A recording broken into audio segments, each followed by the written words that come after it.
A radio signal from another world. Sir?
This man is not a hero, he's a criminal. Shut up!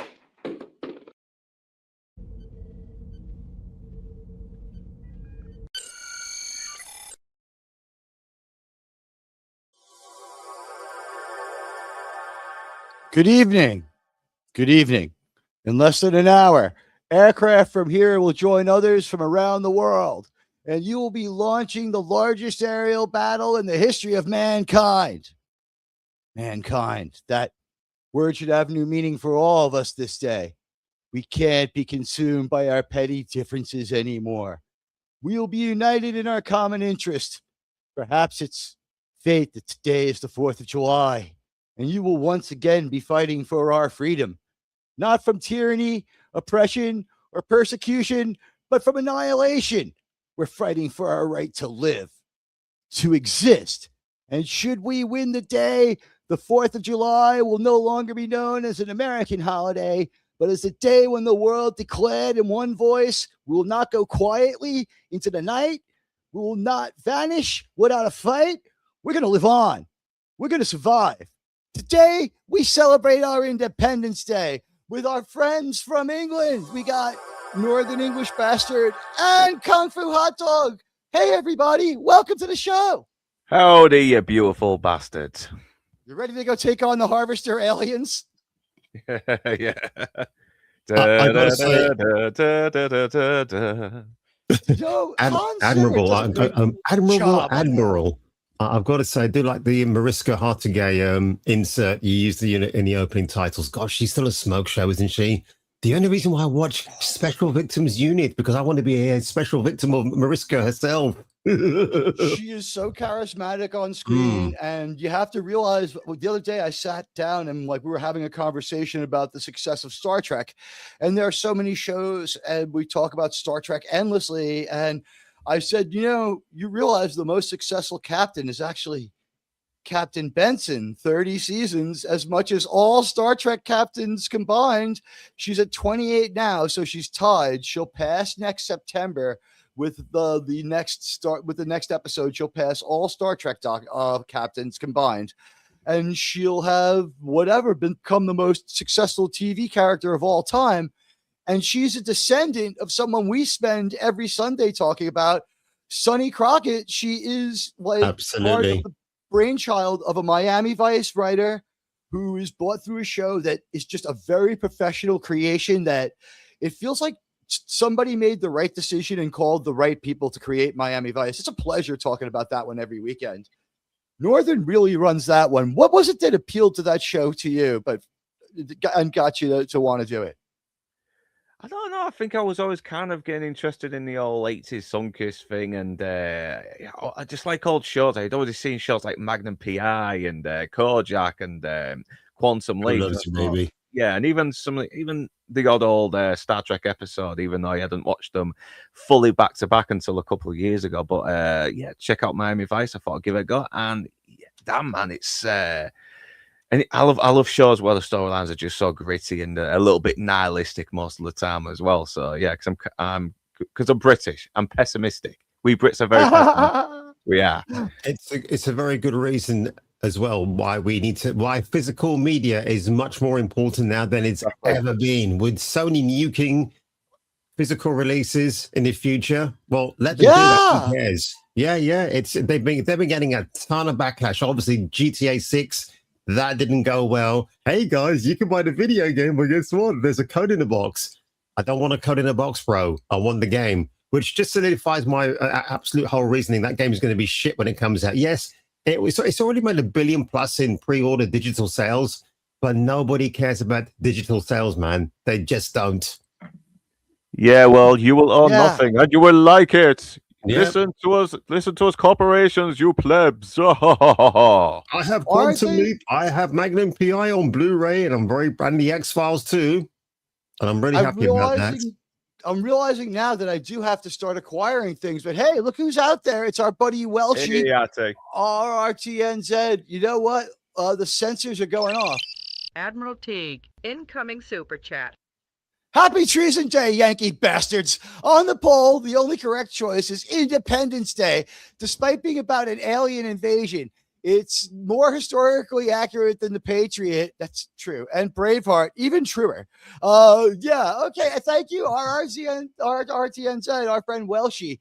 He was great on the Enterprise panel, talking on behalf of all Enterprise fans. He had it all down, like he understood, like backing up his points, and brought the passion for the episodes and for the Xindi arc, which was something that as a New Yorker, I wasn't going to do, because like 9/11 related Star Trek, a little heavy, right? But turned out to be better than I thought. It was really actually pretty good. Oh, those idiots on the Empire State Building. Did everyone see this one yesterday? Did no, you guys not aware of this. Oh yeah, those two posting the fucking love is love kind of flag. It's the memes have been popping up on my feed now. It's like sometimes it's usually funny, like your pronouns are shit, blah blah blah, that kind of thing, which does make it better. Does make it better. What I think was really funny was if they had done this at night, they probably just would have been zapped, because it's in case Mothra comes, we electrify it at night. If he lands on it, it saved the city a couple of times, because Mothra has been known to have, spawn. And this would be more in the news if we hadn't have taken care of it for the world. Apparently the Mothra spawning ground is just north in Canada. They won't do anything about it. We have to. So at night, the buildings, I thought there was TV and electric waves coming off of that thing, but I'm going to guess that they got up to the point where it's only the Zeppelin mooring mast, which was added to give it height to make it the tallest building in the world. Yeah, what was these two people about as well? Because it looks like a man and a woman, but they were talking about. They were from Germany, right? They were tourists, from what I understand. We can only assume from the fact that they're not dead that they had a shared love of mountain climbing. They illegally bought like climbing gear into the towers. We don't know at what point they started climbing. It wasn't on ground level. I think the NYPD would have had the snipers pick them off. I mean, I'm just kidding. They would have let them climb, but that would be badass. It's like, don't climb our wall. Like I would have to respect Mandami if he did that. He's like, don't climb our fucking buildings. Like, all right. It's like, I don't really like you, but that was a little badass. But they were able to enter the lobby with climbing gear and not get challenged. That's just bizarre. Especially considering what a high security target is. And this is a cold thing to say. It took about a year for it to settle in. But one of the things that people did say was 9/11 was the most horrible thing ever. But if it had been the Empire State Building, like, it would have been so much more of a stab in the heart. It's still this. You would change having it happen at all, but. That building has so much sentiment tied to it. Yeah, just really quickly, I'm not going to dwell on this too long, but the 9/11 thing was crazy, dude, because I remember when I was at home watching unfold live on TV, And I thought for a minute, am I watching a film? Because like, what is this? And then immediately after it happened, I went, I think it was the next day, I went to Easy Cafe. And it was like 50 pence or maybe 25 cents in your money. You can just, and because of what happened in America, you had unlimited internet access. And I was trying to search for these FBI websites where they actually said, yes, it's all an attack on your own country. And I couldn't find these websites, but I was having fun trying. And nobody was looking at what I was trying to do on my kiosk. It was just hilarious, man, but also quite terrifying at the same time. That might be the birth of like alternative facts and misinformation. Yeah, and absolutely. A lot of these theories about like how it happened in a certain way or another originate like only after the Batman movie that has a similar plot with their stadium. So Yeah. some of these things, it was like, nah, this isn't really from 2003. Like this 2013 video had the advantage of seeing, that Batman movie. And, I just remember my experience being a lot closer to, and this isn't what actually happened, but a lot closer to looking out my window and thinking, am I watching a movie? And then trying to turn it off and realizing it wasn't the TV. It was basically my perspective on it. I wasn't as close as a lot of people. It was a terrible thing. And I think it ended Roland Emmerich's career. Let's track back to something more pleasant. This is a day to talk good things about America. So I got a great question for you guys. This one goes to Kung Fu first. Favorite American? I'm the right one that you should be asking then. Favorite American. Favorite American. Who's your favorite American? Oh, bloody hell. What a great question. Holy shit. Only have one.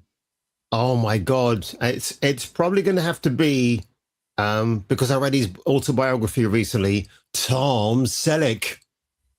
Legend. He's pretty awesome. This is the guy that during the filming of the first season of Magnum, he would take a Japanese frying pan, put it out on his porch, and just cook fish with it. And I thought, this dude is just so damned down to earth.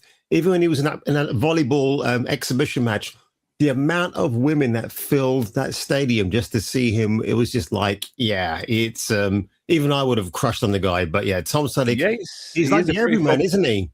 Yeah, he's a pretty fucking grounded guy. Have you seen that interview with Rosie O'Donnell where they're talking about like gun rights and shit like that? Yeah. Oh, she tried to ambush him. It was she does. Yeah, he fucking handles it like a pro as well. He actually remains really calm, and Rosie O'Donnell's just being her usual fucking crazy self. And he doesn't sputter. Like he doesn't know what's going on either. It's from about 1994. That's how long ago her show was, right? So the fact that he collected like firearms and stuff was largely non-controversial, and she's just a weirdo. So he goes on her show. He used to be in the army. Yeah. I mean, he's expecting like a normal show. You know what I mean? Like he's been on talk shows before. He's a consummate pro. He's a big name, and he doesn't expect her to do this weird thing to him. But he doesn't lose his cool. But you could tell he didn't know what the hell. Because no one had done these sort of very rude, confrontational celebrity takedowns before. I think we have to remember contextually, no one had done that. And I want to thank my co-host, Resolute Germ, for this 99-cent super sticker. Thanks, buddy. That rant brought to you by Resolute Germ. Hello, Ray Lucard. I suppose I should say hello to people. Yeah. Hey, you all. Hey, you beautiful bastards. I've got all my buddies here from England. We brought them here to help us celebrate the night before Independence Day. It's kind of awesome, right? Like, what do you think? Who's your favorite American? You went with Tom Selleck. You caught me off guard there. That was a good one. But that's a good answer. Solid answer. That'll hold up. Yeah. And I'm gonna ask Northern to think about it. But Northern gets, while I shout out the chat, to think about who his favorite American is. Let's see who's out there. Hello to RR. Radioactive, my friends Ray Lucard and Planet X87, my friend John the Beagle Dad, our good pal Mark Harkness is here, and it's good to see everybody. Did I miss anyone? I said Radioactive, right? Okay, Resolute, of course, I mentioned. It's good to see you all. Guys, I love you all. It's so great to be here on on Independence Day. Usually a great movie weekend in America when it hits a weekend. We get a lot of we won't do it anymore, of course, because it's not proper, but a lot of war movies, like we used to have a lot of real good war movies on Independence Day weekend. But question goes to you, Northern. Who's your favorite American? Well, he's a fucking tough one. There's so many great ones. I'm gonna go for Kurt Russell because just like Tom Selleck, he's another one who just seems like a fucking cool dude. And I love his movie. Yeah.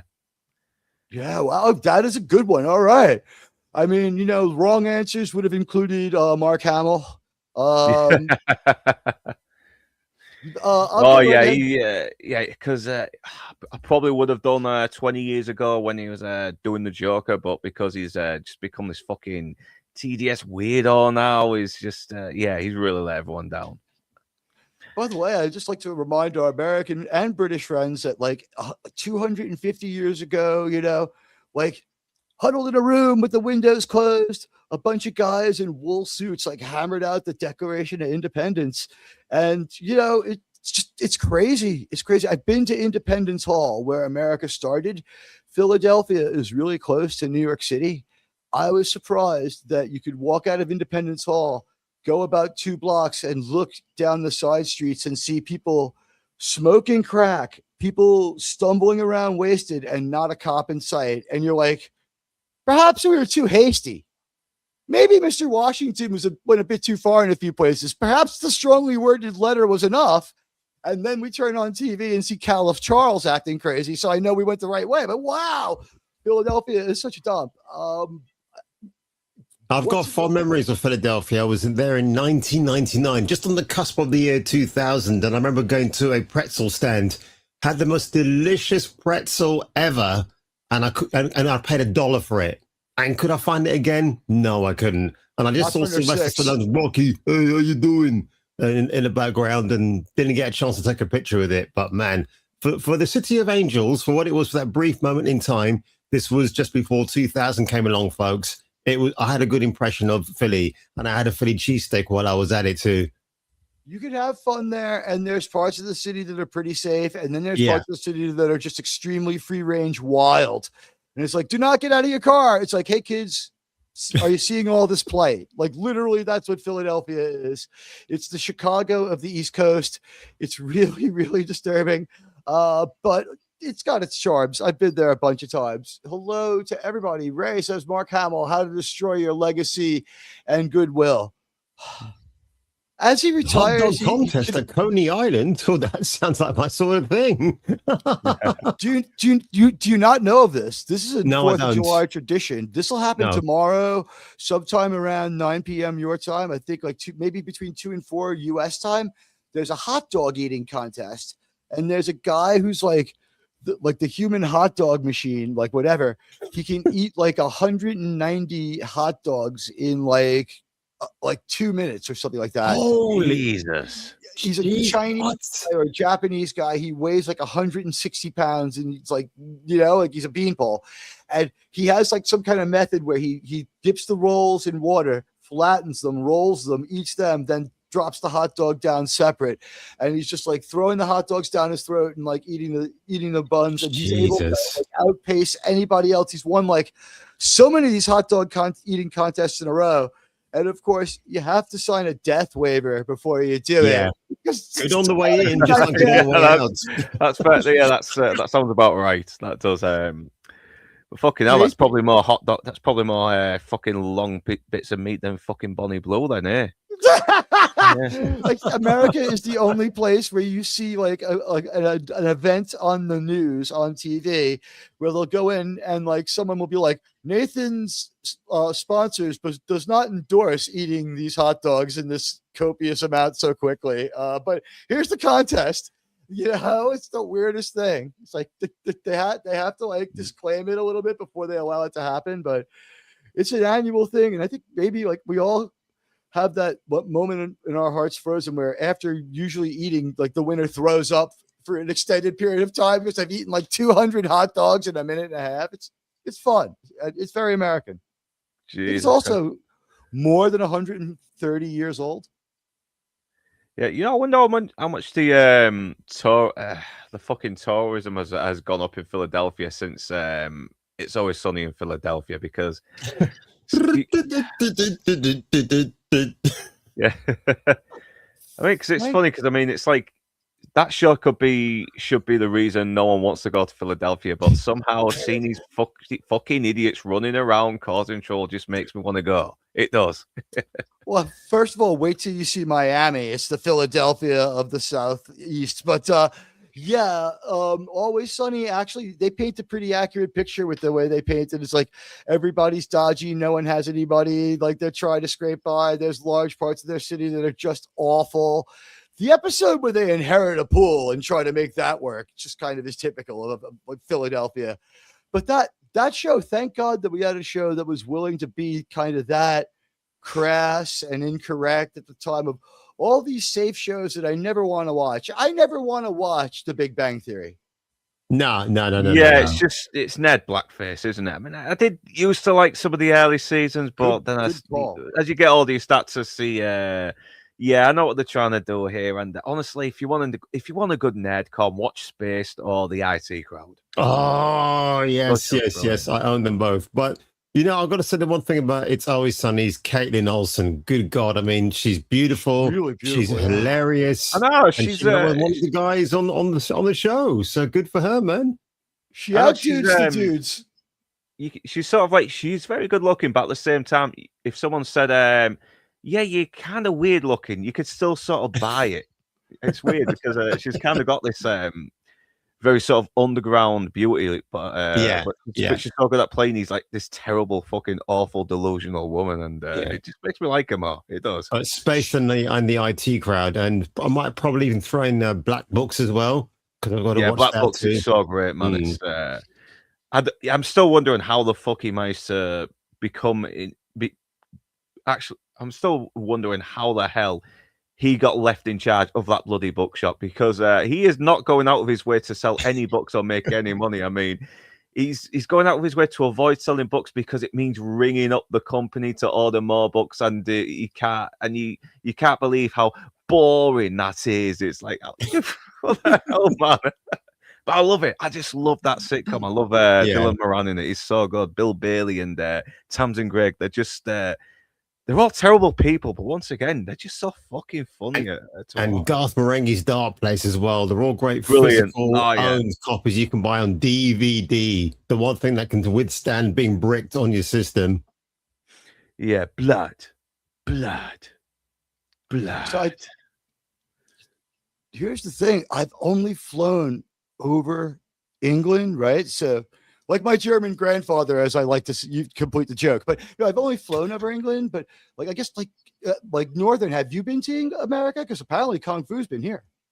I have not been to America yet, sadly. No, I've never been abroad. It never really interested me going abroad, but now I kind of want to now. I do. Well, Pride Month was last month, so if you had been abroad and you were now a man, that would have been the month you were on. Fucking Pride Month has surprisingly been very, very, not so showy in my hometown. It's mostly just been England flags, what with the World Cup. Northern. I got to disappoint you, my friend. There's a Pride weekend tomorrow in London. Oh, fucking hell. Yeah, July.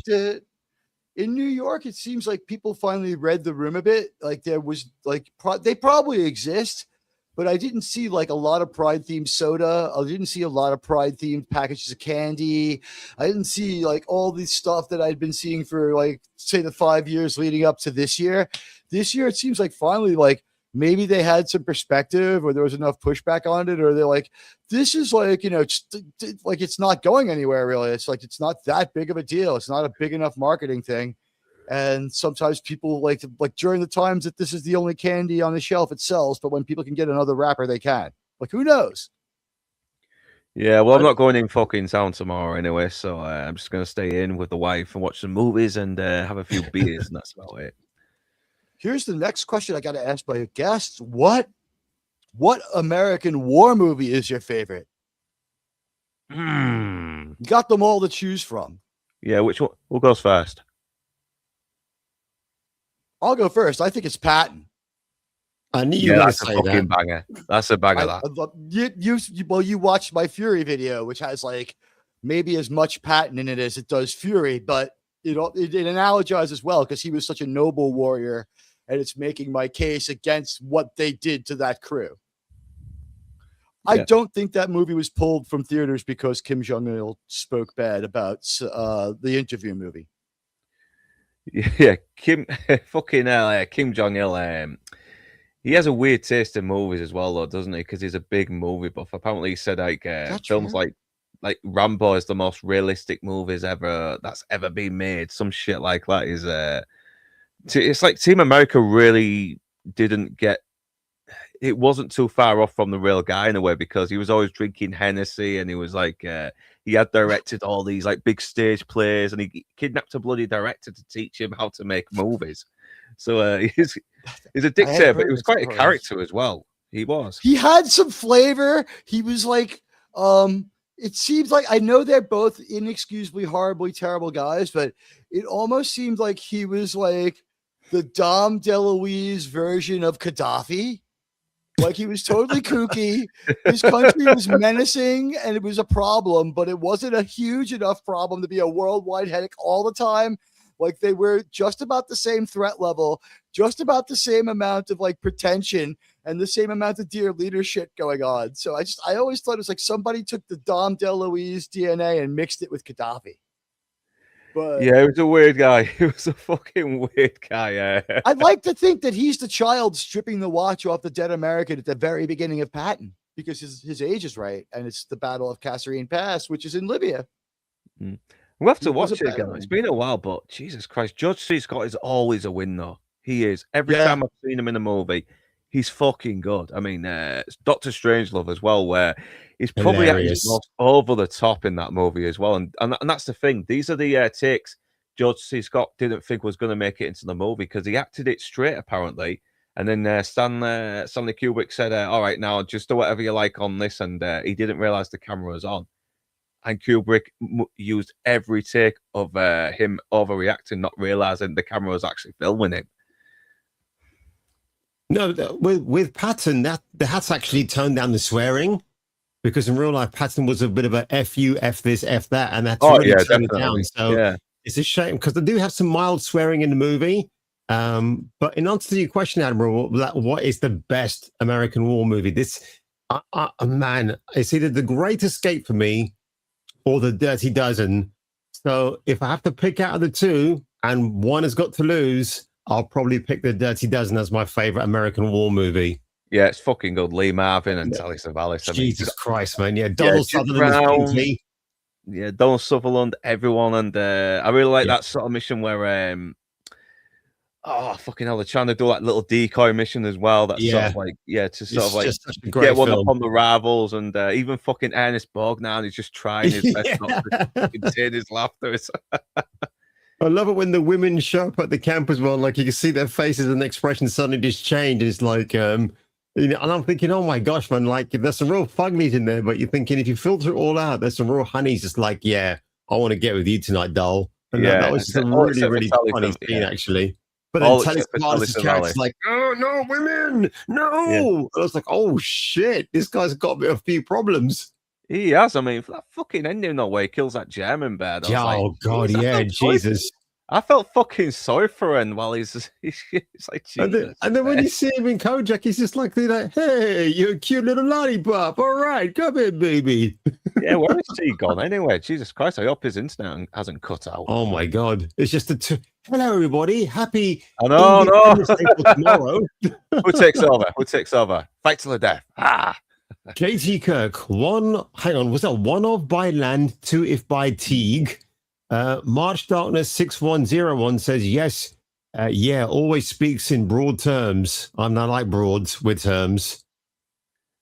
Who doesn't? Let's have a look. And Kobayashi, but it was Joey Chestnut. I have no idea what that is, Ray. But I was trying by the way, Northern.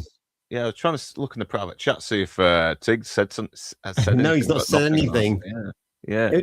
By the way, chat, is it hot in the US at the moment? It's July. I'm going to imagine like the Stevie Wonder album, it's hotter than July.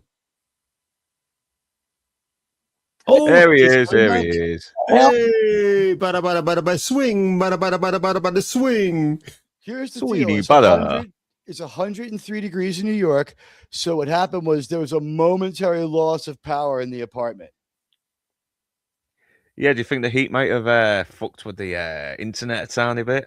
Oh, it's Oh, definitely mine a absolutely. lot. It's been doing it all week. I was trying to jump on my phone so I could, like, at least release you No, guys. But don't I do can see that. you guys held down this fort for me very well. I very much appreciate it.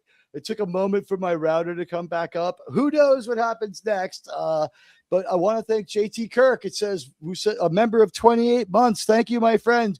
And if you can see, we have new membership badges where people who've been with me for 12 months now have the Enterprise badge to show that you had the faith of the heart to complete the journey. The 2-year badge is now the Enterprise logo. And I believe that uploaded yesterday. It should be working. And yes, 1 if by land, 2 if by sea. We're going to be watching out for these British guys in case they come back. Teague tests his guests with hosting the show. Yeah, you guys did as good as Snowdub. It's like you've worked together before. Yeah, going back to your question, there's a lot of great war movies. I love The Longest Day. I love Saving Private Ryan. I love Patton as well. But I will go for one that seems to be getting a little bit less talked about, and that is Guns of Navarone.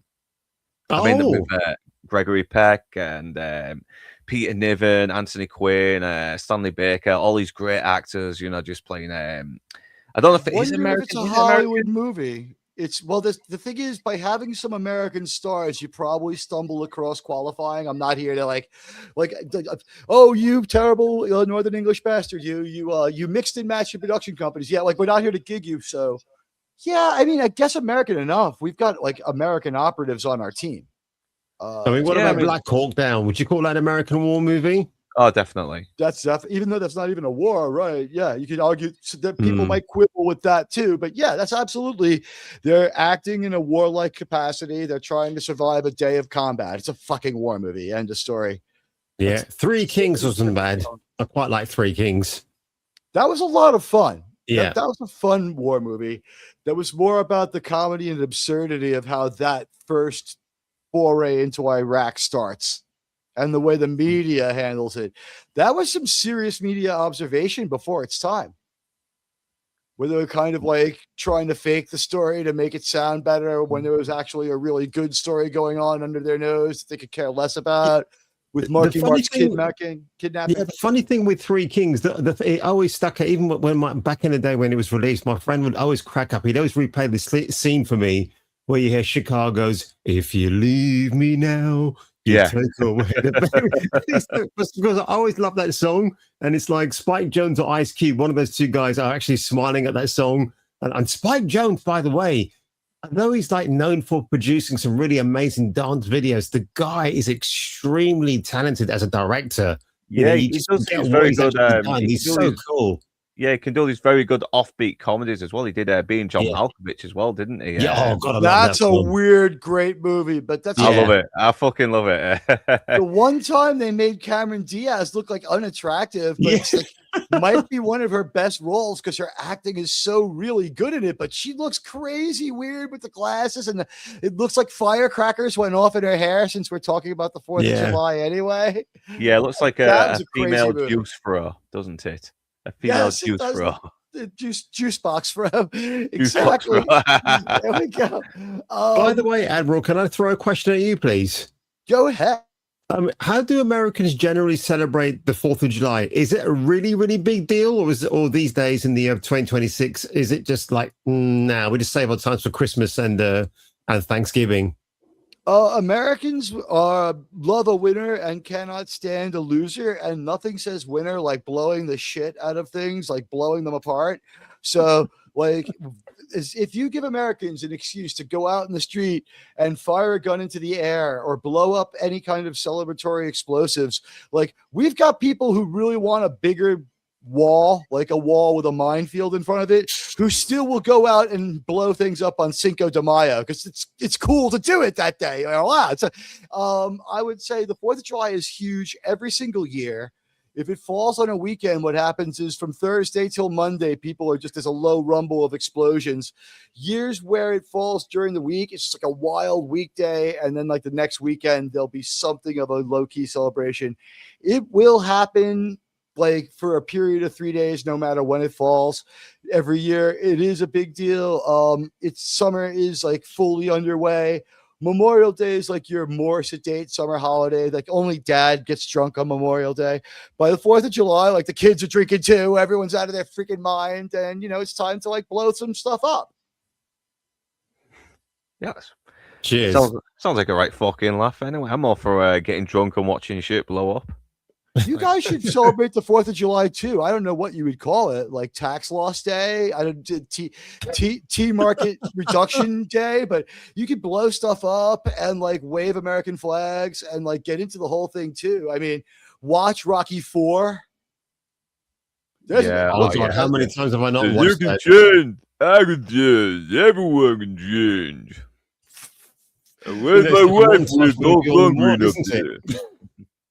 Did I get a war movie from you, Kung Fu? No, you didn't, because you went off stream. So I actually had two. One was The Great Escape. But the one I chose above it was The Dirty Dozen. You know what's funny about The Great Escape was there are no Americans at the actual camp. They're added to James. the movie. Oh, whoa, James Garner's American. Yeah, because they wanted to get Steve McQueen on, but just to sort of like get some more tickets sold. I got you. Right. There's no market for a movie about a bunch of Brits who did something heroic with no Americans in it to show in America. It's like, throw in a couple of dozen Americans, you've got yourself a movie. So they're like, there's no reason why some of these some of these dishonorable characters couldn't be American. And the producers were like, we want to sell tickets. Like, okay, some good characters can be Americans too. We're going to make it an American prisoner of war camp. Yeah, the 4K Blu-ray I've got it with the proper poster where Steve McQueen is like the main guy and everybody's behind him waiting to do the Great Escape. It's a really good. It's a really, really cool poster, actually. It's bizarre when you read the book. Sorry. It's just bizarre when you read the book because there's no American presence at all. And you're waiting for the Steve McQueen character to get dragged in, etc. So go ahead. I'm sorry.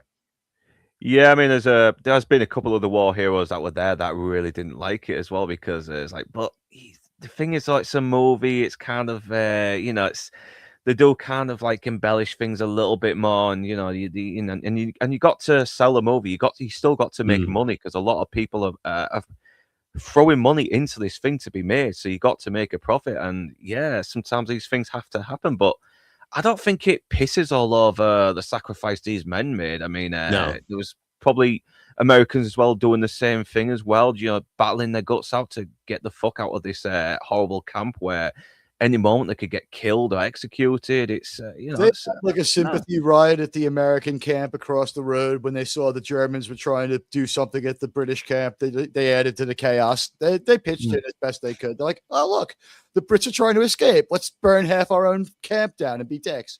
Like they contributed how they could, from what I understand. Yeah, we call it Happy Treason Day, Radioactive. We don't.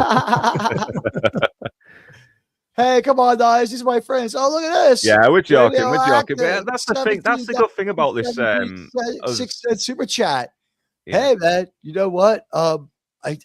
Do I make one of my British guests singing the American national anthem? Is that? Oh my God, dude! I'll clear out the neighborhood. You know what? Instead of singing the Star Spangled Banner, sing the Battle of Venus. Isn't that the original title? Right? I have no idea. Well, it's a British pub song, but you guys certainly, as old as we are, we still aren't old enough to know that one. We weren't there when Cornwallis was looking for guys, nor Washington. Although I guess you had. By the way, just to answer Radioactive's actual very generous super chat to you, when I was growing up in the 80s, America was always the Brits always looked at America as the country that was always 12 years ahead with ideas, and we were lagging behind. And guess what? That hasn't changed. We're still lagging behind.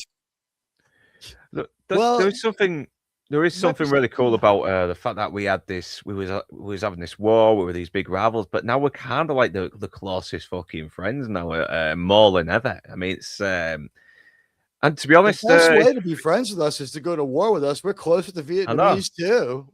But we've And the got thing a, is, we've you know, got it a was a shit good. defense force, haven't we? I know. And the thing is, though, it is a good thing that we have lost because we wouldn't have all the cool fucking action movies with and Clint Eastwood and blues music probably as well, and which would inspire our artists. And you know, it's that's there is Listen, sometimes things happen for a reason. Sometimes look, you know, okay.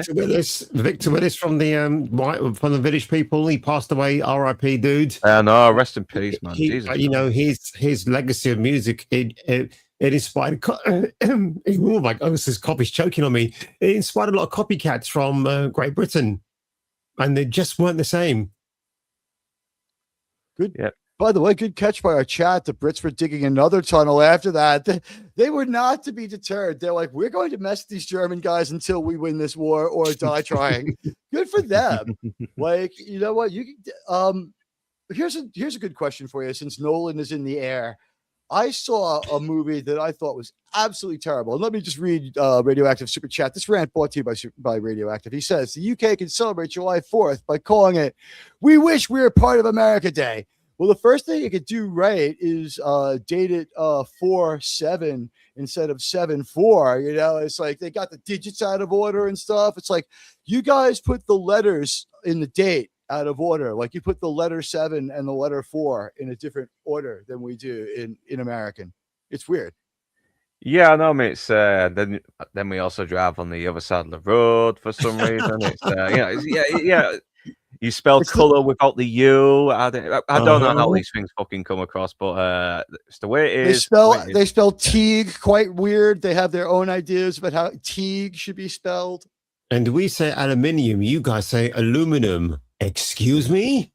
I've moved to aluminium. I think that you guys have it better. It's just a lot more fun to say.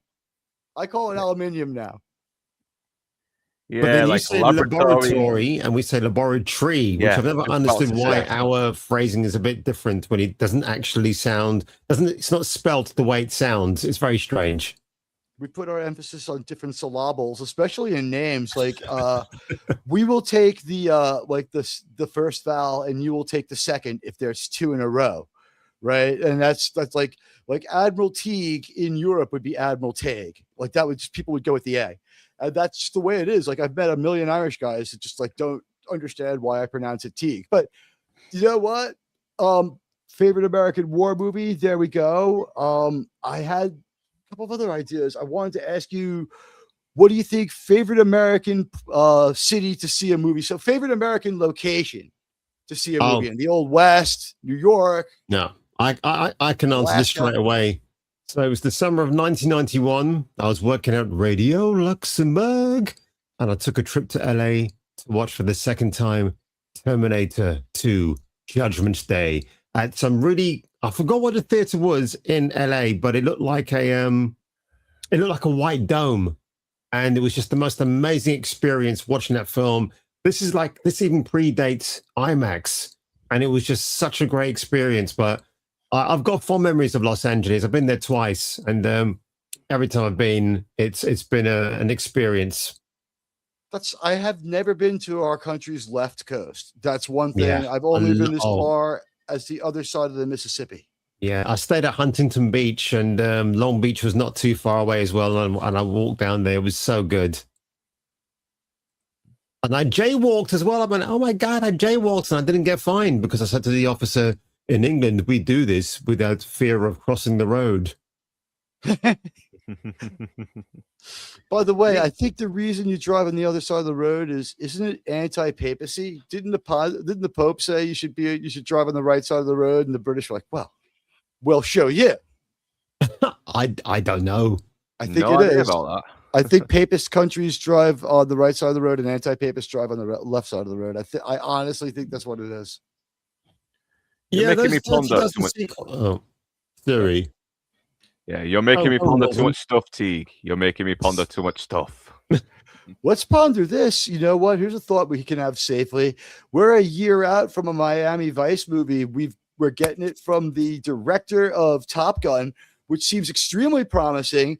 And the only thing I could think of while I spent about 10 minutes brainstorming on what does this actually mean is the beginning of Top Gun was weird and disconnected from the rest of the movie, will it have some kind of strange cold open, right? Miami Vice lends itself to it. Like we could just have an isolated Tubbs cold open.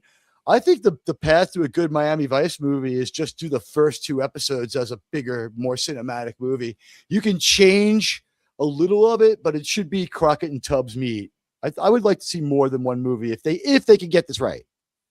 I hope so. Or maybe they do it in a flashback, maybe during the opening credits. That would be good as well. You get a bit of exposition on the characters out the way. You got the and maybe the opening credits going as well, because we don't get enough movies that just allow us to have opening credits before the movie starts anymore, and we need that just to sort of suck the audience in. But it might be good because we are seeing these new versions of these characters, aren't we? With these new actors, so maybe it might actually be better to have these 2 meet. But well, if they don't do it for the first trailer, I will do it. Where I'm going to add my own voiceover.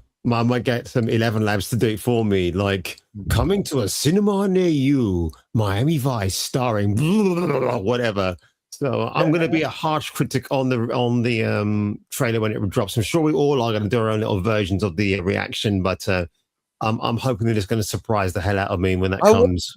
Good. I don't know. Like Austin Butler looks like Don Johnson. No, really I do agree. He's a good choice now. Yeah, physically there's a resemblance. If his acting is up to speed, then he could do it. The thing is, like, I don't know. It's like, after the 2006 movie doesn't work, is it like possible to say that Crockett and Tubbs are actually tough roles to sort of play?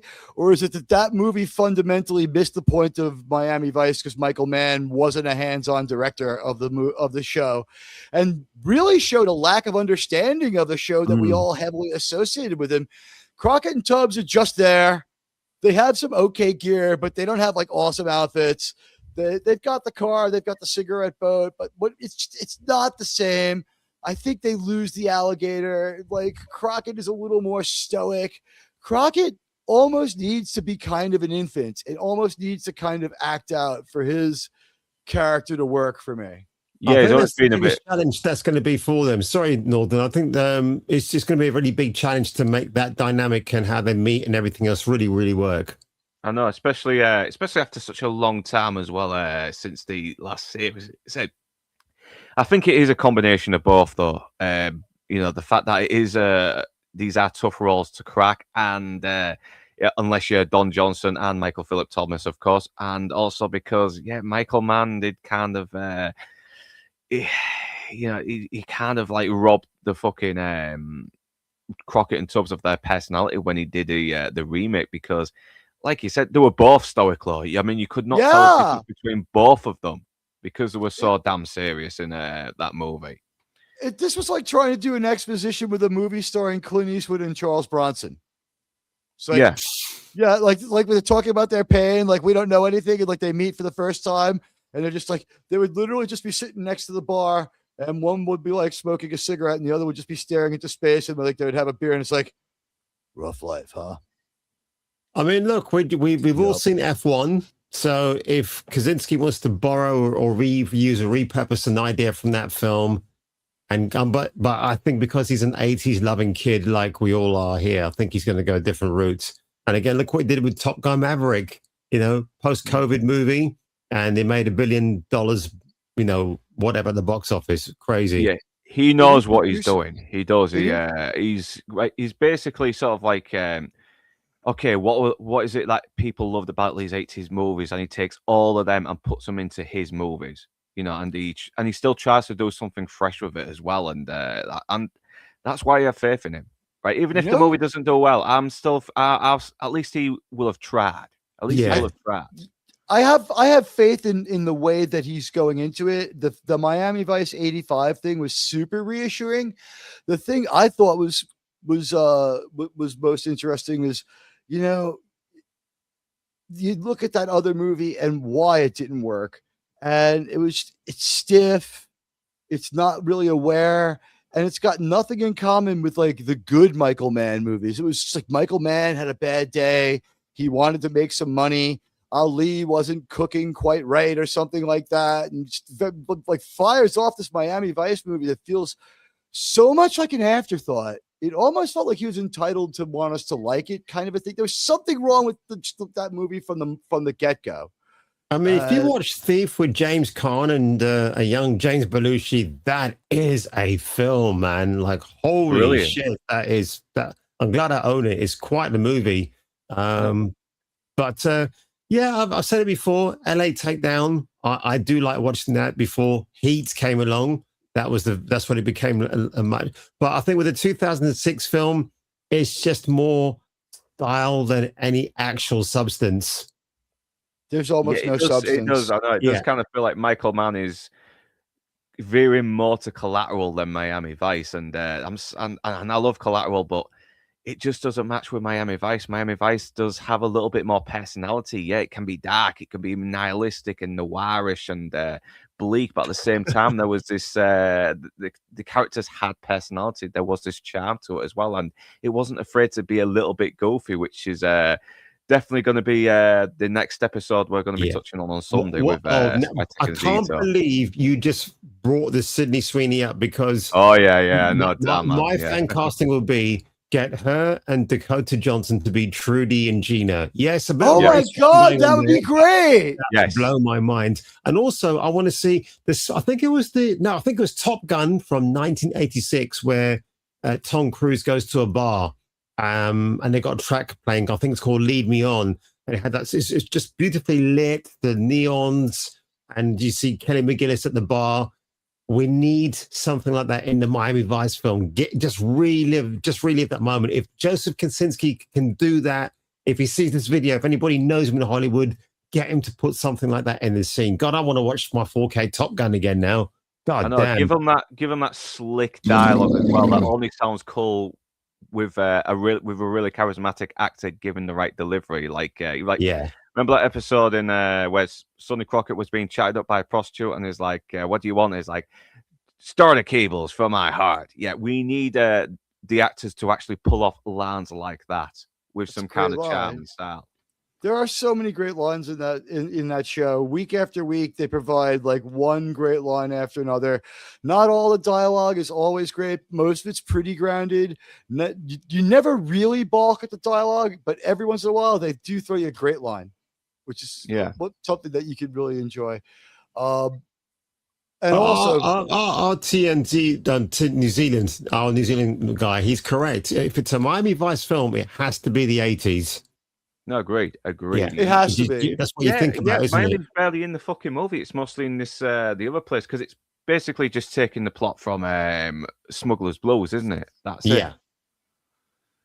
Is that what they're going to do with this movie? Is that what you heard? I don't know. Maybe they might not go that route. They might. They're mid-career at that point, but not. I mean, it's still an early episode. I could see why you would want to work with that one. I hope they saw some authentic 80s like Hugo Boss suits and everything else, because it should start a craze. Like, just temporary. I think they should do like a time with Hugo Boss or Versace or Armani and say, look, for a limited time only, guys, these suits as worn by these gents in the film, they're going to be on sale. I'll actually go and lap them up. I would. Yeah, make sure the suits are nice and ill-fitting and flowing as well, because the 80s, make them bulky. I have actually been seeing a lot of celebrities on the red carpet wearing suits that look way too fucking big for them now. I mean, it's looking like the slim fit suits are kind of gone now. My favorite is, as far as the linen that they wear, like they unabashedly wear linen. And my thought is, as a person who lives in the Northeast, like, what do you do with this stuff that's supposed to wrinkle? Do you bother to dry clean it? What do you like?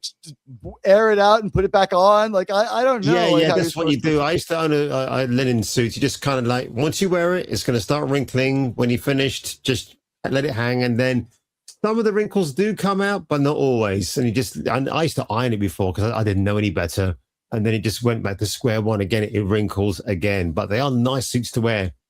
Yeah, I don't think you're supposed to do a reset on it. I think they're supposed to just keep wrinkling the way a leather jacket keeps fading. So that's one thing that never works for Crockett, because his jacket's always perfect. Yeah. The other thing is we can't underestimate an actor who is able to deliver some of these deadly noir lines while wearing lavender pants and a cherry pink cut-off t-shirt. But you know what? I just want to say this one about the movie. The director knows him. You know who would be a powerful and interesting and very much in spirit of the show villain would be like Tom Cruise. Tom Cruise has said he wants to stay in Hollywood, and he knows he can't be leading man anymore. He says he wants to play villains and do love stories and do every single thing he can. So there was a rumor that Tom Cruise was interested in playing a villain in Miami Vice, and I'm all for it. And RT and Z has mentioned No Love for Collateral. Well, they have mentioned it, and it is one of Tom Cruise's best roles. It's one of the few roles where you forget it's Tom Cruise. That's the Hitman movie. By the way, I wore this to be a bit of a supremacist. I hope that my British fans will forgive us, and your British fans will forgive me. But I wore my Meghan Markle red, white, and blue T-shirt today. Oh my god! Now we know why my internet kicked me. No love for Collateral. No, dude, we love Collateral. It's a good film. It's a really good film. It is. I think that might have been the last really great Michael Mann film. I've not seen Public Enemy, so I can't really say. I've not seen. I've got it, but I haven't watched it yet. And how I watched Collateral, I downloaded a torrent file of it in 2004. Watched it about 12 midnight. It was like an XVID copy, so it was very HD quality. And I thought, do you know what? I want to go and see this at the cinema now. You know, it's a strangely, really, really good Michael Mann movie is Last of the Mohegans. The movie's got a super fast pace. I don't know how long it is. I don't think it makes it to 2 hours. It's really tight. Everything is going on so quickly, but on rewatches and stuff like that, like every little piece of context is handled. Like he is obsessed with having something going on in the background that explains what happens later, but he's not showing it to you as directly as he could. And it's like, it makes for an interesting second viewing because his pacing is so fast. And then when you watch the movie again, you get a lot more. I don't know if he intentionally made his movies to be watched twice, or he felt like, just having like the element of the interesting thing about that film, I think in the UK it was rated 15, so that's like a really hard PG-13. But I'm sure I've seen it now where it's rated 12, so they've lowered the rating because apparently it's not that violent. When I used to hear about the film, and I've not seen the film by the way. When I used to hear about it, they said, "Oh, people get scalped," but it's got a gentle rating now. So, is it full on violent or is it implied? It's extremely violent. It's not implied. Shit. There's tons and tons of gunshot wounds. They might have cut down the movie. We have a scalping right in front of us, just like everything. We see the whole thing. The guy grabs his head right off. I mean, we got a guy cutting out someone's heart and eating it. I mean, this is fucking cool. Wow. This is hardcore. Michael Mann's most wild batshit fucking movie. It is completely salaciously dedicated to keeping the time frame of the book. He changes a few things, like rather than having the character be addressed as Natty or Natty, whatever it might have been, he has Madeline Stowe call Daniel Day-Lewis Nathaniel. And it just works a little better. I've just checked the rating. It's actually a 15 certificate, so it's got strong violence. It's really violent. The Scottish guy who plays the father of his love interest is the commander of one of the forts in upstate New York. The fort I've been to many times. Why? Because it's near the Star Trek Museum. But the fort is still there. It's weird. It's like it's one of the first ever American Westerns, but even though it's a Western, it takes place in New York. Well, Sydney Sweeney, fellas, admire her while she lasts, because she herself has said one day her looks will fade, and then she'll just be doing behind the scenes stuff as a producer and director. She knows what she's doing. She knows what she's cooking. Do you know what I mean? Well, she's getting fuck you money from American Eagle now, so.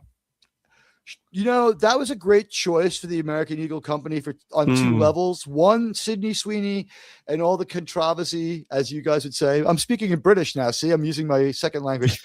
All the controversy that she caused by being because people have this like unreasonable, visceral reaction to this woman who has done nothing but kind of handle things pretty well. And the other thing is this: the genes are horrible. They are baggy. They are I heard. ugly. You do not. If you meet a chick wearing American Eagle jeans, you have no idea what you're bringing home. You might as like it was a total waste to put them on Sydney Sweeney, except that by putting them on Sydney Sweeney, you deluded a lot of people who don't look anything like Sydney Sweeney into thinking that they could dress like Sydney Sweeney and be as cute as Sydney Sweeney. And it's not, but at least it's a baggy jumpsuit. So, I mean, that's how you sell jeans, though. That's how you sell jeans. It's not exactly Brooke Shields in the Calvin Kleins from the classic 80s. Oh, my God. Where she looks so sexy, and Sydney Sweeney's probably got more going on. But these jeans, it's just like, hey, check out this potato sack with a zipper they gave me. It's like $4 million to wear because people freak out when they see me. And it sold a lot of product. Wow. In her heyday. I don't know if Brooke could ever act. I question whether or not probably not, but she was great in Friends, because you know the whole thing in Friends, don't you? That she and Matt LeBlanc kind of got on a bit more than just friends for a little while. I didn't know that, but yeah, there was that she was very flirty. Like there was a bit of like some strange tension on the set. Like she was like really like into the role. She was great as the psycho. We all know how she was doing. Yeah. Well, I mean, in real life, like how observant is she? If she was married to a guy who was like in his book writes that he descended into a complete pit of meth addiction for the entire marriage. Oh, geez. I mean, wasn't she married to Andre Agassi? She was married to tennis star Andre Agassi, who's now married. He was jealous of her love scenes with Matt LeBlanc. Yeah, but he was never jealous of her love scenes with Pierce Brosnan because we never got those, right? Oh, I'm sorry, with Timothy Dalton as Basil St. John, because we never really got that movie that sat around with that Brenda Starr reported a movie, if you are from the 80s or 90s, was 6 months from being released from 1988 to 1998, when they finally just said, well, the lack of success of Dick Tracy has made it impossible for us to release a movie like this.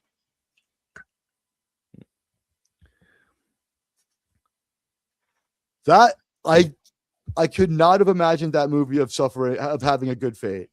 Brenda Starr was never released. Was it maybe dropped out on television, or I've heard of this film, but I've not seen it, and I call myself a Timothy Dalton fan. I've not seen it. I've seen pieces of it. It was an American comic. It wasn't a comic book. It was a newspaper comic. So 5 frames a day and like 10 frames on the weekend. So a very slow, snail-paced story. Most of these 5-frame comics would just be to deliver like a quick, like one-liner joke or something like that. They tried to do like a serialized soap opera story with this thing. I don't know if it ever should have been a movie. Then you got Brooke, who's like, all right, she's naturally beautiful and she's 6 feet tall. She's got all this presence, but I mean, maybe she should have been Rey Skywalker, because like Daisy Ridley just doesn't have any of those things. But it's like Brenda Starr just was never going to work. I don't know. Like, she's like the way she delivered the lines and the outtakes we saw. I guess it doesn't help that the movie's not finished and there's no music and you can see the production problems. Like, it's just not done. But I don't know if there was ever a finished movie. That's a question for Grok. Let's find out. I need to watch Endless Love again, because man, that did cause a lot of controversy back in the day. And she was smoking hot in that film. Who was her co-star in that? Was it the guy from? Was it William? Was it William from? No, it's not the guy from the Last American Hero. It's not him, is it? It's not William Catt. No, I don't think it's him. He would be a little too old at that point. Yeah, you're right. I'm trying to remember who it is. It might be a French actor, I think. I'm not sure. I've forgotten the guy's name. I can see his face in the picture, but just not his name. Let's find out. I've just asked Grok, so let's see if Elon deems us able to know them. Yes, Brooke Shields' Brenda Starr, 1989, eventually did come out, but it took a very troubled, delayed release. Good. Finished in 86. Got stuck in lengthy legal battles and distribution over rights and financing. Finally released in 89, but only in some markets and very limited U.S. theatrical release run in 1992. So the movie's released probably in Europe, I guess, and I guess it was probably a European movie. I'm going to track it down. Rights work so much different in Europe. Maybe they didn't research it and that couldn't come out in America. Maybe that's what happened. So it takes 3 more years to come out in America. It comes out in 92. Huge box office flop, critically panned, only made $30,000 its opening week, and was quickly pulled from theaters. Many people consider it one of Brooke Shields' lesser known or lost films from that era because of how poorly it performed and how little promotion it got. Man, I want to get this film now. I think I can buy it. It's a really great cast, actually. Yeah, I'm asking Grok who's in it. It's Timothy Dalton, right? He's Basil St. Man, John. the best Bond. Tony Peck. I agree that he's the best Bond. I don't think he gets enough He's credit. great. Northern, you can jump in on this one because that leads into our next question. He's fucking hell. He's the one that really went out of his way to really capture Ian Fleming's creation, didn't he? He was reading the books all the time on the set and went back to smoking. Yeah, and he looks like a fucking killer. He does. That's why I like Timothy Dalton in it. He really does look like he'd fuck people up in comparison to Roger Moore, who kind of looks like he would charm the pants off them, wouldn't he? You know, and that's Drago's first appearance in film, isn't it? Yeah, Dolph View to a Kill. Yeah, View to a Kill. It took me a long time before I saw him in it. I was like, oh shit, yeah, because he was going out with Grace Jones at the time, wasn't he? And I don't know if you ever saw that picture of him and Grace Jones in leather. It's like, they are what specimens. The hell, man? They are physical specimens. They have a kid, so that kid's got to be like 30. I'd be interested to see what that kid looks like now. I bet you that. Imagine if they were like a wreck physically. It looked like, you know, like some like gigantic mess. Like that would be something. But yeah, I guess like just you show up to the set looking like that. Someone at the Bond movie production is going to say, this guy should at least take out a few people in this movie. He looks like a match for Bond himself. Let's have him take out a couple of the other 00 agents. And that is such a great 80s kind of thing. He's got his Walkman on, choke someone out with it. That was his weapon, right? The wire of his Walkman. So what an 80s way to kill people. That was the other henchman in The Living Daylights, wasn't it? Yes. It was. I'm getting him confused. I'm trying to think now. He was also the henchman. Similar look. He was the blonde guy in Die Hard as well. Die Hard, yeah. John McClane's first kill. Die Hard's weird trivia is this: the sequel to Die Hard is is a sequel to Commando. It's a shared world movie. It's a shared world movie with Commando. What? Yes, the movie. Die Hard 2 has a weird production history. The first Die Hard 2 becomes Passenger 57 with Wesley Snipes. That's true. It was like always been on similarities. Think of all the similarities. And what happens is they go to make the second one when Bruce Willis can make it. They make the other script with Wesley Snipes, and it's a banging movie. I like Passenger 57. Yeah, so do I. I own it. It would have been a great Die Hard movie.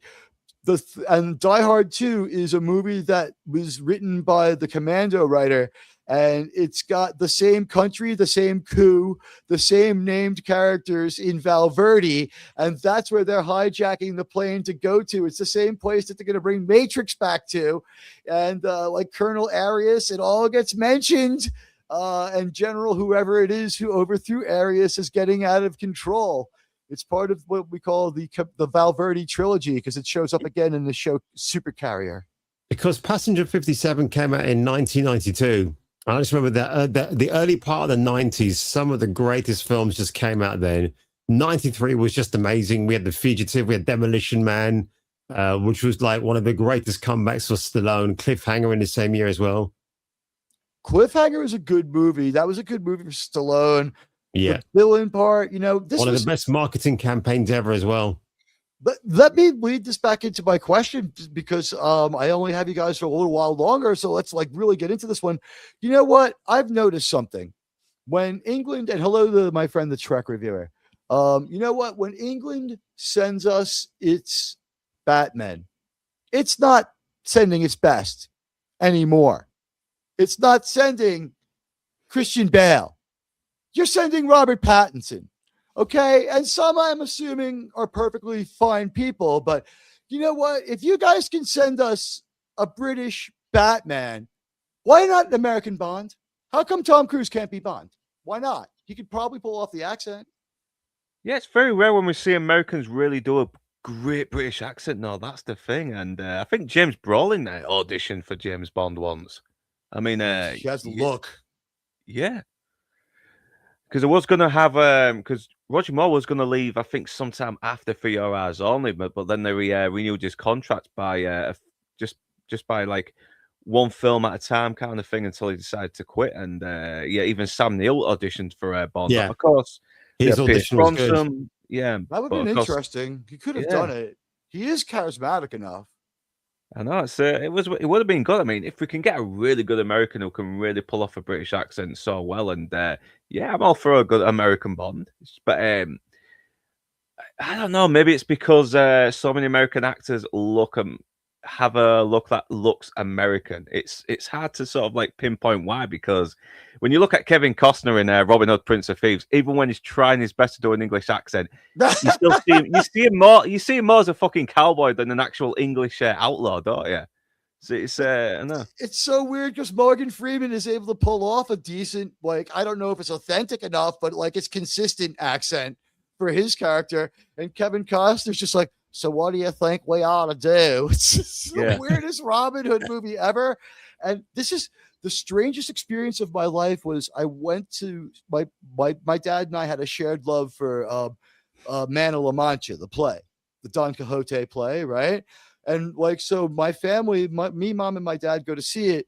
And Dulcinea, the role of Don Quixote's girlfriend, is Gina from Scarface, Marion from Robin Hood, Prince of Thieves. It was so weird. She had a voice like a diamond, and she was great as both Dulcinea and Aldonza. So, wow, Mary Elizabeth Mastrantonio, a great talent, but that was one weird, like, that was a terrible effort as an English person by an American. And it's so weird though, because I still like that fucking movie. It's fun. It's a fun movie. It's a good movie.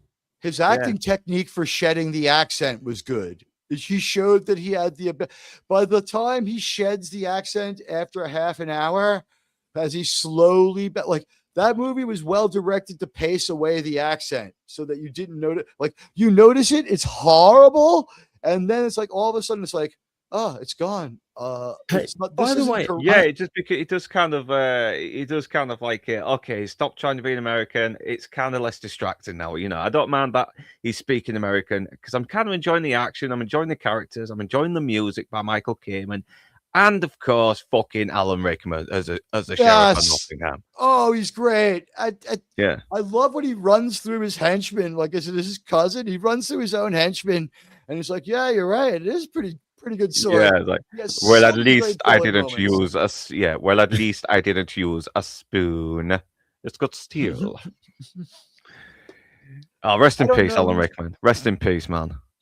Alan Rickman brings up another, just a quick question. As we know, George Lucas and others are very big on bringing in British actors to deliver hard-to-believe dialogue.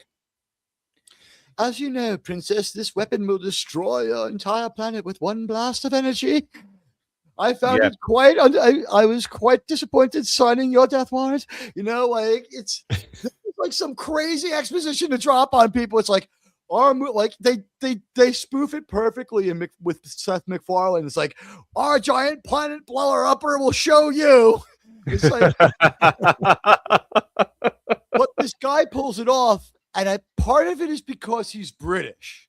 He's like, he's very upper class British as well. I mean, he's very thespian like as well. Plus he's already had built up a lot of goodwill over in the 50s with the Hammer horrors and all, and such as well with Christopher Lee, and of course, another Lucas villain. We use Christopher Lee to great effect in the prequels, where Count Dooku. I don't want to hear that Attack of the Clones is a terrible movie. We have a lot of Christopher Lee in there, and he's fantastic, and he's doing the mustache twirling that he didn't get to do. He should have been a James Bond actor, but I guess we should be pleased that his career took the path it did, because it led to him being a fantastic part of Lord of the Rings, where I don't know if anyone else could have been Saruman, But if you would have swapped him into pretty much any role in that movie, including Aragorn, I think he might have been able to do it. I mean, he was he was more of a scholar on Tolkien than Peter Jackson was. I mean, which actually shocked the head out of him and Fran Walsh while they're making that movie. But I got to ask this question I think before he was from the area. Teague. Did he go to Oxford or did he go to Cambridge and take Tolkien's class? Is that what it was? I think he did, and I think he knew somebody at the Tolkien estate as well. I believe he did. I might be wrong about it. He might even know Tolkien. He might have known Tolkien himself. Yeah, he did. He's the only cast member that actually met Tolkien himself. He met him a few times. So there you go. Is correct. When the books came out, Tolkien went on the speaking tour to get an immediate infusion because it used to take a long time to get your book royalties. So he went out there speaking, and Christopher Lee was like, "I'm going to go damn well see Professor Tolkien talk." And he's like, tell me about what it's like when Saruman gets stabs Grima Wormtongue. He's like, that's not what happens. He's like, never mind. Yeah. So actually, that is what happens, just in a different place. Yeah. So very quickly, Teague, because you mentioned Kevin Costner. How do you rate White up against Tombstone? Because I have not seen White up. You know what? It's really a testimony to other than the fact that Kevin Costner loves to see himself on screen and doesn't have a good editing eye. He doesn't have a good editing eye he's probably a pretty good director. Like, his shots look beautiful. He's able to do things that look great. He's a terrible casting director of himself. He should have had a younger actor play younger Wyatt Earp. He really should have. It hurts the early part of the movie very badly. Interesting. He's overconfident. Head Gap After Dark. He's overconfident in his own skill and his ability to reduce his age using camera tricks because he still looks like 46 or 51. And he's a beautiful guy, whatever. He's like this handsome dude, but he's still he's like 49. He's trying to pass for like 18, and you just can't do it even if you're Kevin Costner. It just doesn't work. He should have and his voice sounds like an older guy. So it's not working in that early part. And it's like, all it is it's invoking Silverado. And you're like, damn. I love that film. Yeah. It's like, he's already done this better. We've seen him do this better. So, if he wanted to be a good director of that movie, what he needed was two casts. The person who impresses the most in that movie, who took it really seriously, was aware that there was already a captivating Val Kilmer performance out there. Dennis Quaid went with theatrical accuracy. And also, it's the year he breaks up with Meg Ryan. So she's out there carrying on with Russell Crowe. It might have been easy for him to lose something like 80 pounds. He is walking around looking like a husk of a man. He is almost corpse-like.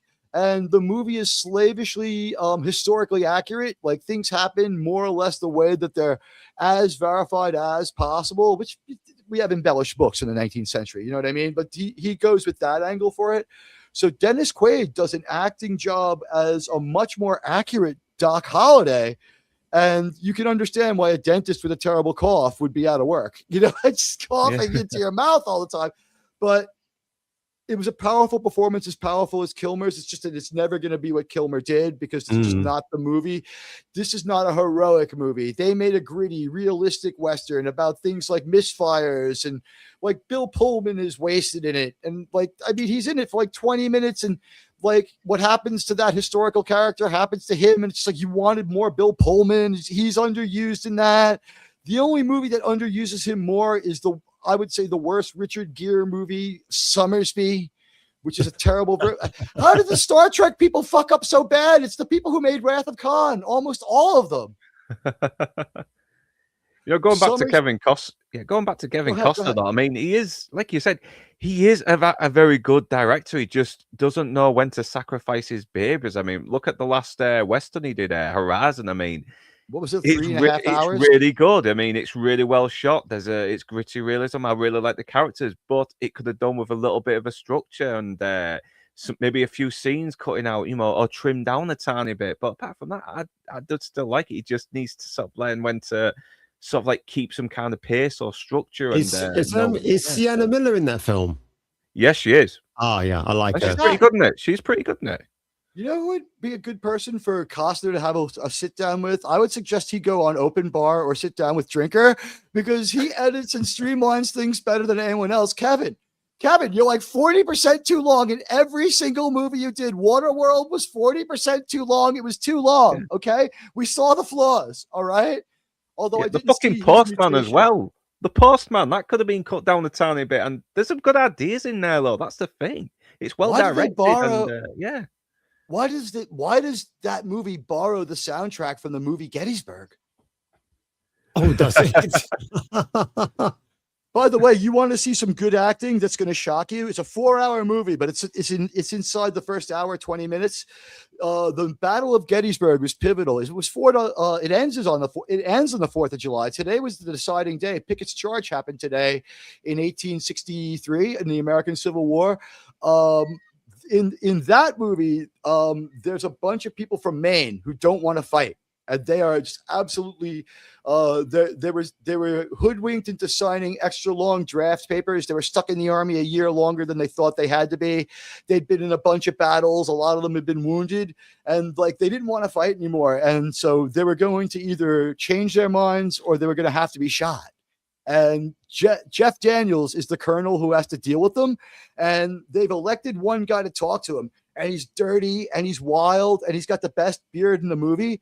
And it takes you a minute because they darken his hair, but it's John Deal, guys. Oh, really? Shit.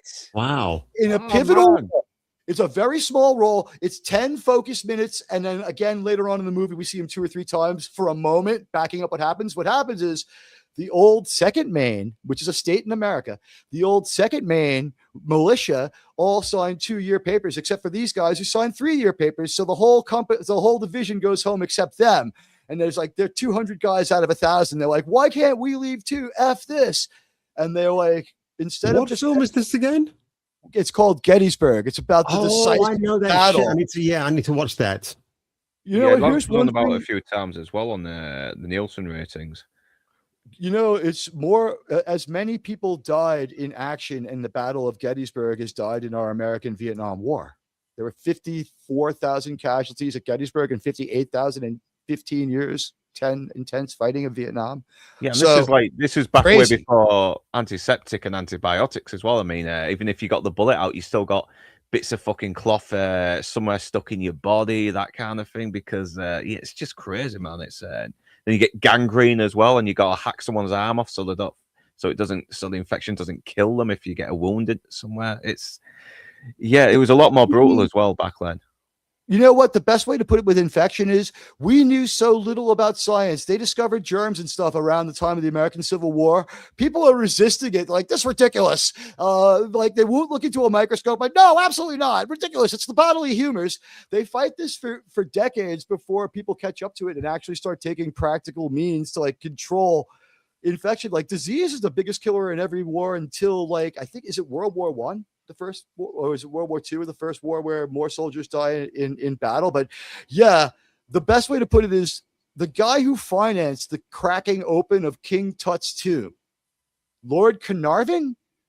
Now we're talking 1920. We know the time period, right? So we know it's 100 years ago.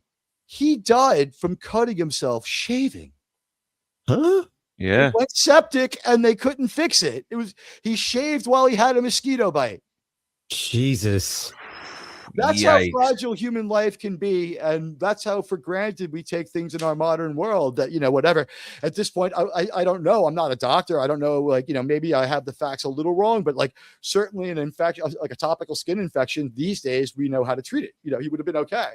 And so this curse of King Tut's tomb is just maybe boil the water, shave with the hot water when you're in a third world country.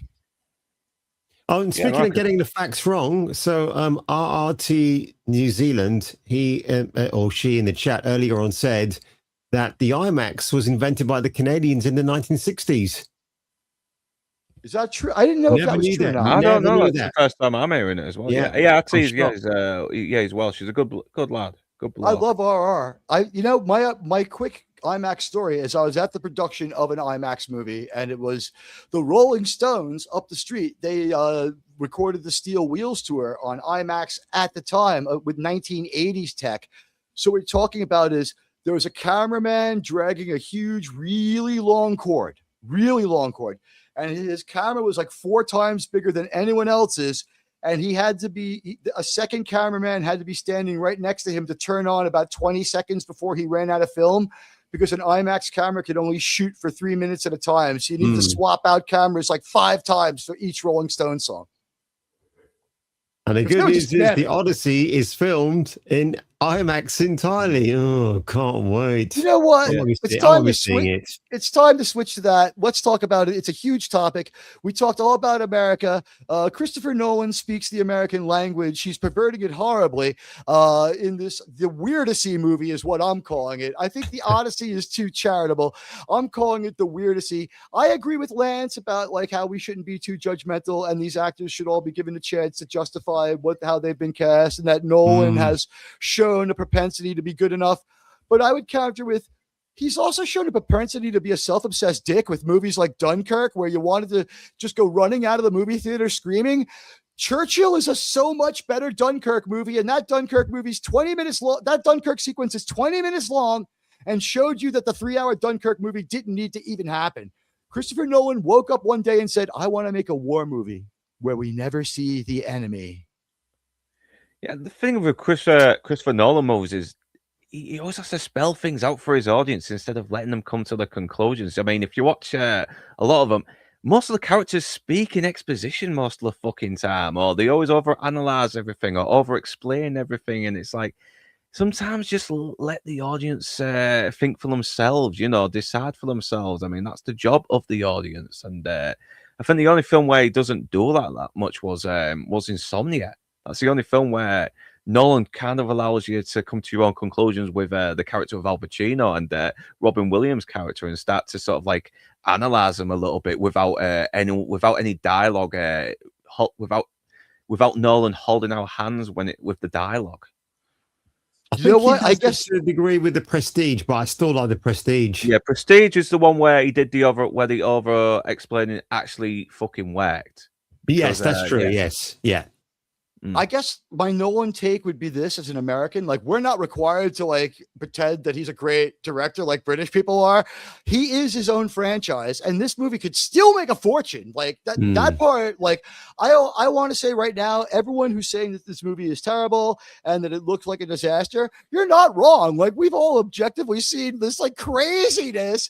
It looks like a skit from a gay nightclub. And you know what? Like, in the context of that, give us all some ecstasy and the three of us will laugh our way through it. But if we're expected to part with like $22 American or whatever that is, like 30 quid of your British money, to go see this film that is like going to be one long, like, it looks like Stop That Train is a better like investment of your money than the Weirdessy, where it's just like, it's one weird thing. It's like, he just can't stop being weird. It's like, sometimes when we see the much more grounded trailers, yeah, we see what's her name, Lupita Nyong'o as Helena Troy, and you're like, okay, it was just for a second. Maybe she's not in the movie.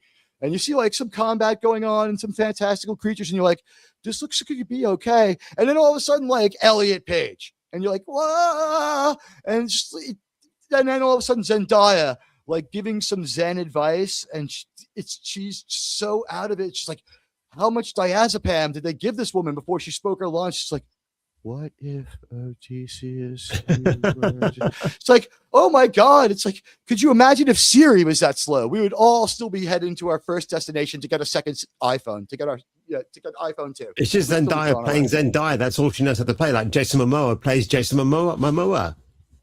I don't know if I blame her anymore. I think that she fluked her way I bet you she's okay at the thing she actually is trained at. I don't think she's trained in drama. I believe she's a singing, dancing person, right? Yeah, she is. She flukes her way into a movie with Hugh Jackman, who just does Disney and stuff like that, MCU movies. So she gets on their radar, and it's just like, oh my God, look at Miss Magical Box Checker. And they're like, we could put her into our Spider-Man movie as the new MJ. And that was just like the most disappointing MJ ever. When I started to fear that would be MJ, I'm like, well, this is definitely not like Spider-Man's real girlfriend. This chick that I'm digging, this super hot black chick that he's hanging out with, is not like, I know it's not Mary Jane. And I'm like, what's with this dude at detention? Oh wait, it's a chick. Well, what's with this chick why is she calling herself? Oh no. And then the reveal, you're like, oh no. She was better. My name's actually Michelle Johnson. I'm like, okay, whatever. The only thing that did was set up a pretty good sequence of why they weren't all from the same universe in the only multiverse movie where they don't hit it too hard to make it not make sense, where they touch it with the tips of their fingers because it's too stupid. And they know it in Spider-Man No Way Home. Yeah, But Kirsten yeah, Dunst is so my flat. Mary Jane. And then, of course, we have John Romita Sr.'s Mary Jane in the comics from the 60s. That is just an awesome version. I would say in live action Mary Jane, yeah, I'm gonna go with Kirsten Dunst. Yeah, she's always she the was best. so beautiful in that role. I thought she had the girl next door thing down too. She was great as that. Those early comic book movies were so good; they had so much promise. Yeah.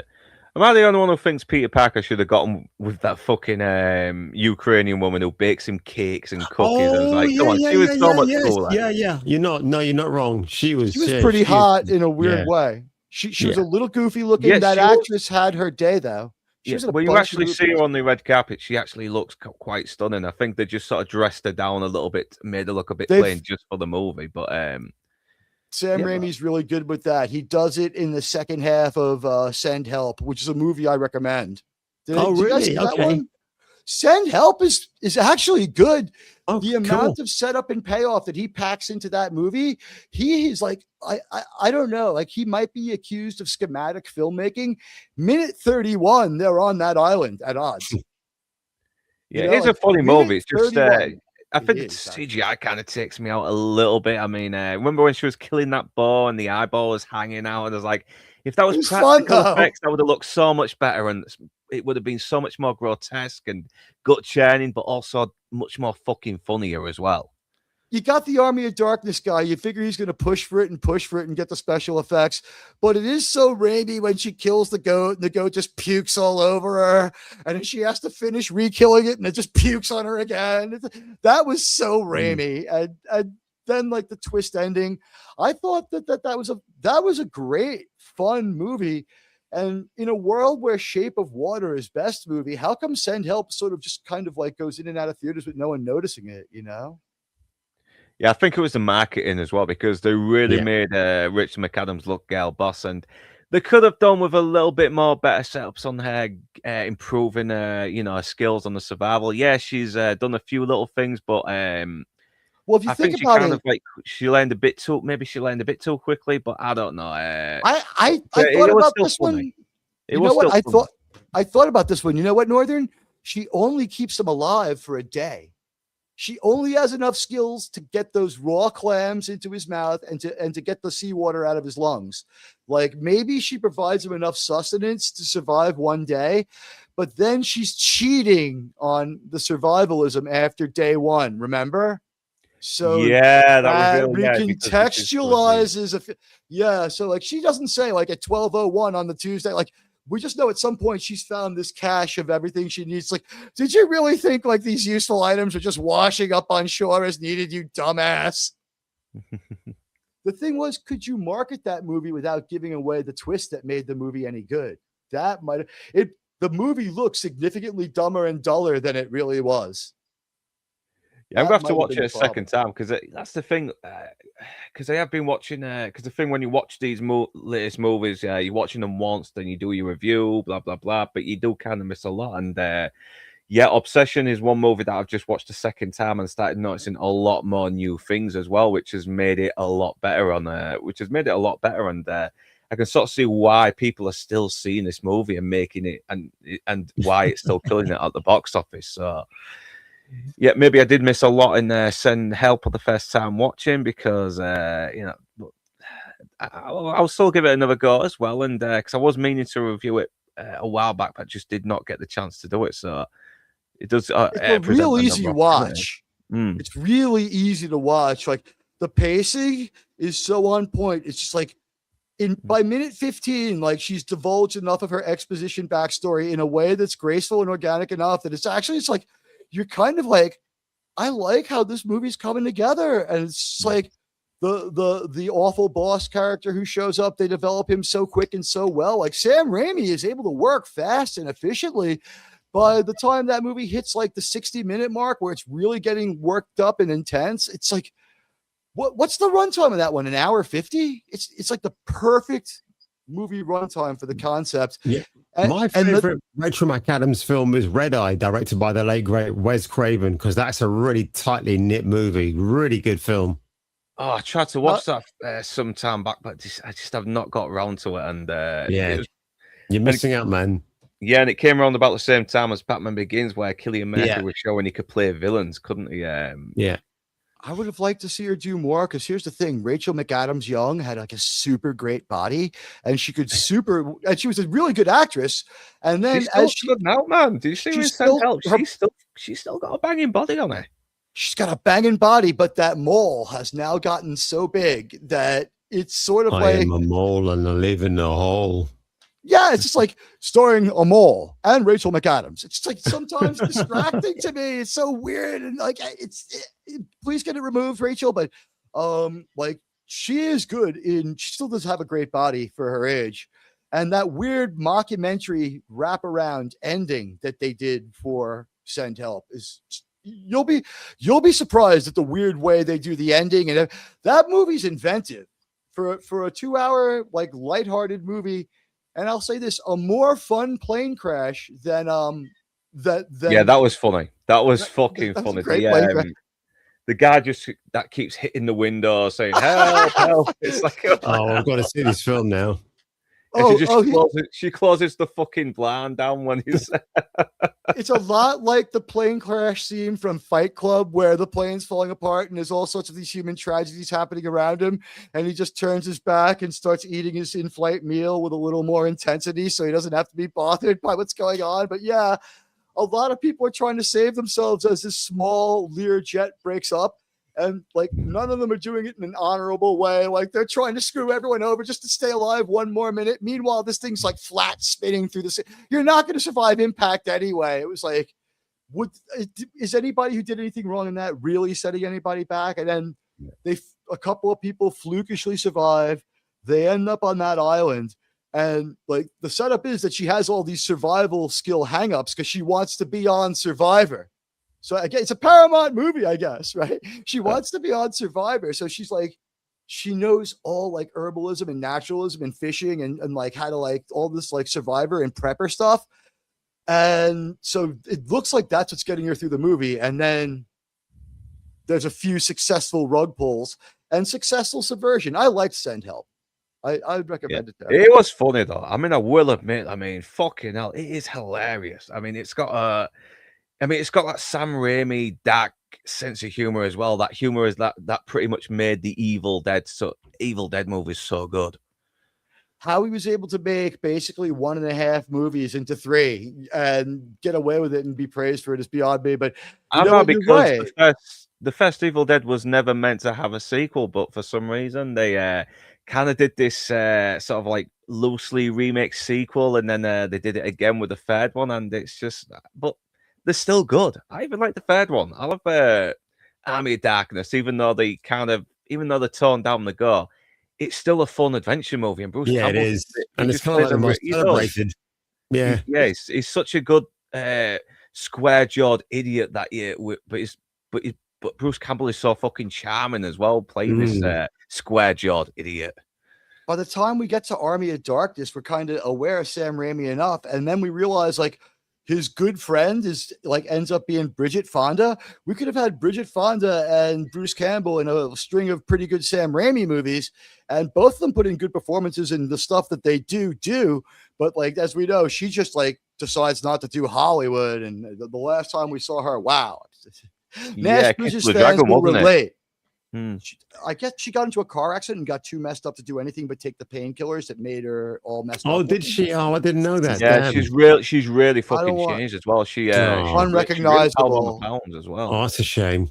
And what's weird is you see him. He's had every bit of plastic surgery in the world, and he looks like almost like a wax figure of himself. And you're like, how do these two? I can't square this. Like, what a weird couple. And the other person I would say, since closer to home, Miami Vice fans who watch Nash Bridges. Oh my God, what did Yasmin Bleeth? She must have had a great time, Yasmin Bleeth. When you see her now, oh my God. Yeah, you mentioned this a few times. She was like, she's this gorgeous woman. Now she's not anymore. Well, I mean, she had a affinity for magic powder that would make her That very will do that. excitable. That and runs the will do that. odometer. Yeah. The worst things I've seen destroy people are if you get with that booze and pills together, there's a synergistic effect where it's just like you keep doing the marching powder, you keep drinking the booze, you keep taking the pills, and it's just like you never have any downtime. It's like, the hangover is not pleasant, but it's meant to keep you from like accidentally self-destructing. Like that's the purpose of the hangover. Like it's kind of like a good natural like restraint. Well, I think the perfect hell raising recipe, I think it might have been in the 70s. I might be wrong about this, is barbiturates. Like a substance that you can't find around anymore that I don't know anything about, that didn't even have a recreational lifespan into my time frame. And I'm about the same age as Nerdrotic. So those were just gone by like there were some drugs that you can't get anymore that must have been wild. Like when we saw Wolf of Wall Street and we heard about the Quaaludes and we saw what those Quaaludes did to them. I'm going to be really honest with you. There's some videos, candid videos of people in New York or at Studio 54 in the 70s that now make perfect sense.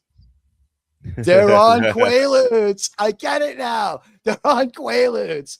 Yeah, I mean, to be honest, the Quaaludes was a thing that I rarely heard about. The last thing before the Wolf of Wall Street, the only time I heard about Quaaludes was in Scarface saying, "I have a Quaaludes, you're gonna love me in the morning." I'm like, now I know what he means. Now I know what he fucking means. And back in the 90s, when you had food poisoning, and I had a severe case of it, it was kaolin and morphine mixture. My God, I call that the Terminator of medicines. That thing would hunt whatever's in your stomach. Yeah, morphine. It out. And then since then, they've refined that recipe. Says now it's now gentle morphine mixture. It's not as potent as it was before. Like Red Bull, the energy drink, when that thing was just gaining popularity, it was a different tasting drink, and it really kept you up. And then they went in there and they refined it, and it's not the same anymore. I think what happened was people mixing it with alcohol had such a powerful synergistic effect. Oh, yes. I was a big fan of that. Yeah. People were able to drink themselves super drunk in a way that the human body was like, I guess what you're saying is you're overclocking your liver if you drink that. Yes. No, I agree. I mean, if I have something like whiskey now, I have it by itself because I fucking hell mixing drinks with like Sambuca, whiskey with Coke, vodka with Coke. I mean, it really does mess you up. I mean, that's how you really get fucking ratted. Because whiskey is a slow release kind of drink, right? Like bourbon, all these things. It's not designed to be mixed with certain types of other drinks. That's the reason why you kind of drink it pure and enjoy it. Yeah, and people are just knocking it back as well, aren't they? When you're not supposed to, you're supposed to be sipping it. Speaking of drinks, just for the hell of it, if you guys have a beverage handy, it doesn't have to be alcohol, but if you have a beverage that's not water, because water's bad luck, handy, would you join me since it's past midnight where you are? Yeah. And now the 4th Give of me July. a second, I'll get something. Let's drink to our Independence Day. You know what? I can't wait to do the Patton review tomorrow. And I got to ask you guys, do you guys have like a British war movie that's your equivalent of like a Patton-like movie where it's like an all-out flag-waving, larger-than-life, crazy? Is there like a Montgomery movie where he's that insane? Because he was. I think there is one called The Life and Times of Colonel Blimp. Anyway, so. Yeah, that might count as one. I've not seen it yet, though. I have not seen it yet. It's on my list to watch. So I will try and. I'm trying to look for it on DVD though, but I can. None of the shops seem to have it, even the pre-owned ones. Everybody's all fired up here because it's 250 years since our Independence Day. We've got some British people here who are going to drink to the independence of the United States. Yeah, we'll have a drink anyway. You gave us Blues and Clint Eastwood, so why not? And rock and roll. And then you guys improved rock and roll and gave it back to us with the Rolling Stones. And then we re-improved. I think, I asked you guys your favorite Americans. I'll give you my favorite British people. It's like, I don't know if it's Mick or Keith. It's tough. All right, here we go. Cheers. There we go. Admiral's Let's have some Pims. Non-alcohol. There we go. Let's have some Pims. Hey. To the United States. United States. Oh my God. I'm going to mix the rest of this later on. Oh, that was great. I love Pims. Long Pims live and the lemonade, United folks. States of America. E pluribus unum. Death to tyrants. Happy birthday, America. Just don't play Assassin's Creed 3 where the Redcoats get mullered. There you go. I actually enjoy that game. It's a great game, isn't it? It's so good. Can you guys name the only American to ever attack and invade England? What? Ooh.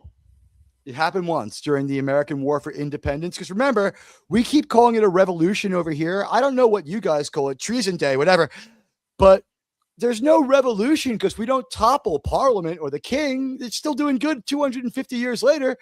We have a war of national liberation. It's the American War for Independence.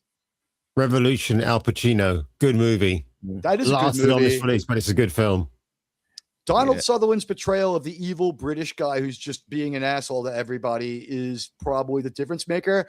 And of all people, and I think this is why the movie got blasted so badly, no one wants to see America hating Jane Fonda in a patriotic flag-waving movie 2 years after she's cheering on an anti-aircraft crew shooting at American airmen. She was a bitch for that one. She just got called out. I mean, she's still getting called out for being a fucking traitor, even in the Nazis, and rightly so. If guys want to say it, they can say it. I liked what my dad said about her. My father fought in Vietnam.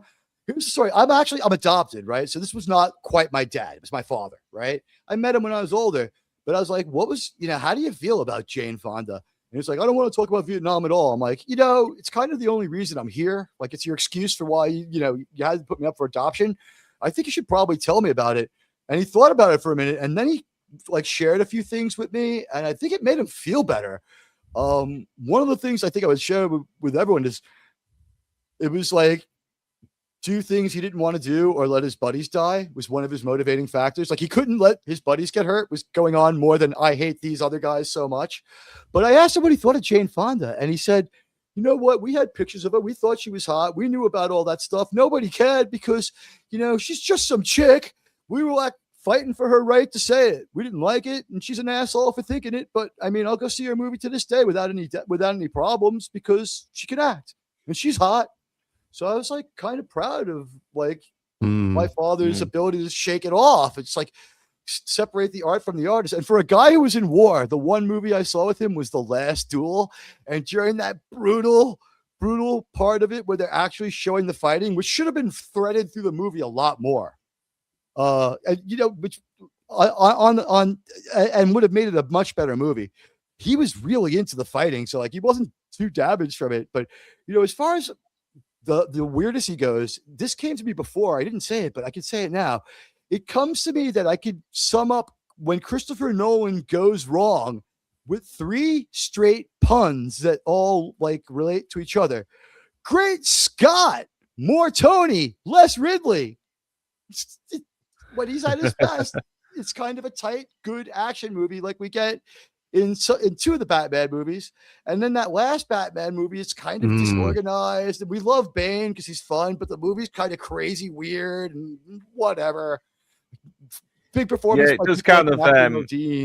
Yeah, you can really tell the third movie suffered under Heath because of Heath Ledger's death, because they did have a third movie in mind where the Joker continues, but because he died. Joker's in the third movie. Yeah, Joker's in the third movie.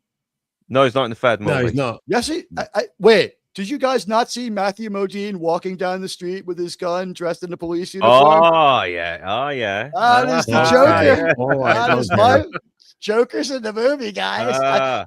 I'm more scared of that Joker than the Heath Ledger. That Joker was frightening by the end of that movie. When that final scene with the sniper is that it. What's on this one? Most chilling American war movie. I'll throw Full Metal Jacket out there right now.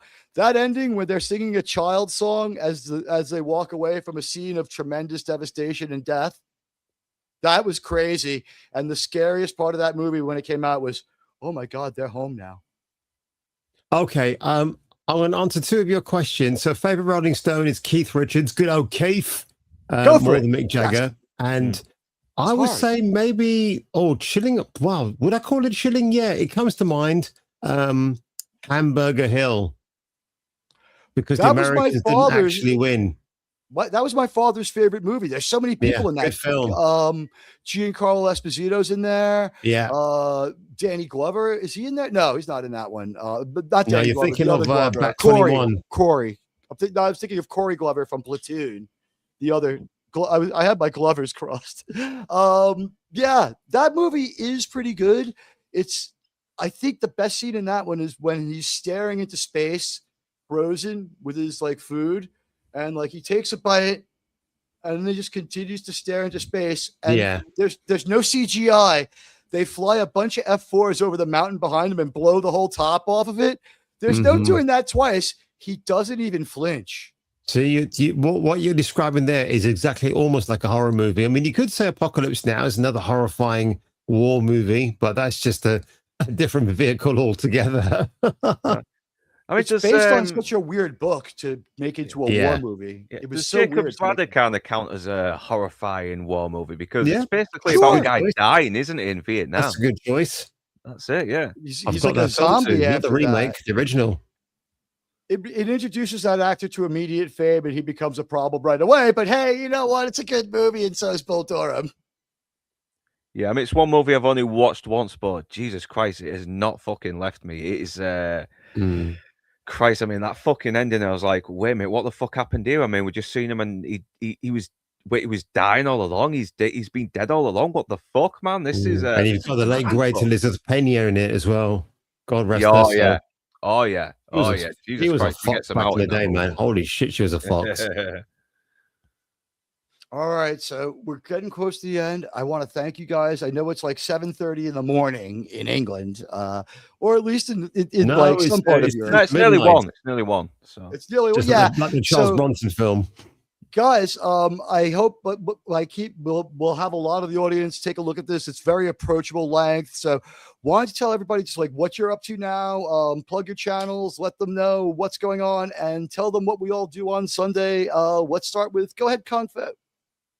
Oh, right. So at the moment, I've just started getting into Landman, which has been absolutely fantastic. Ali Larter, 51, a smoking fox of a smoke stacking show woman. She is great. Billy Bob Thornton is fantastic. John Hamm, always good value for money. So I'm enjoying that. And as for Billy Bob Thornton's on-screen daughter, holy shit, that is ass right there. Holy moly, man.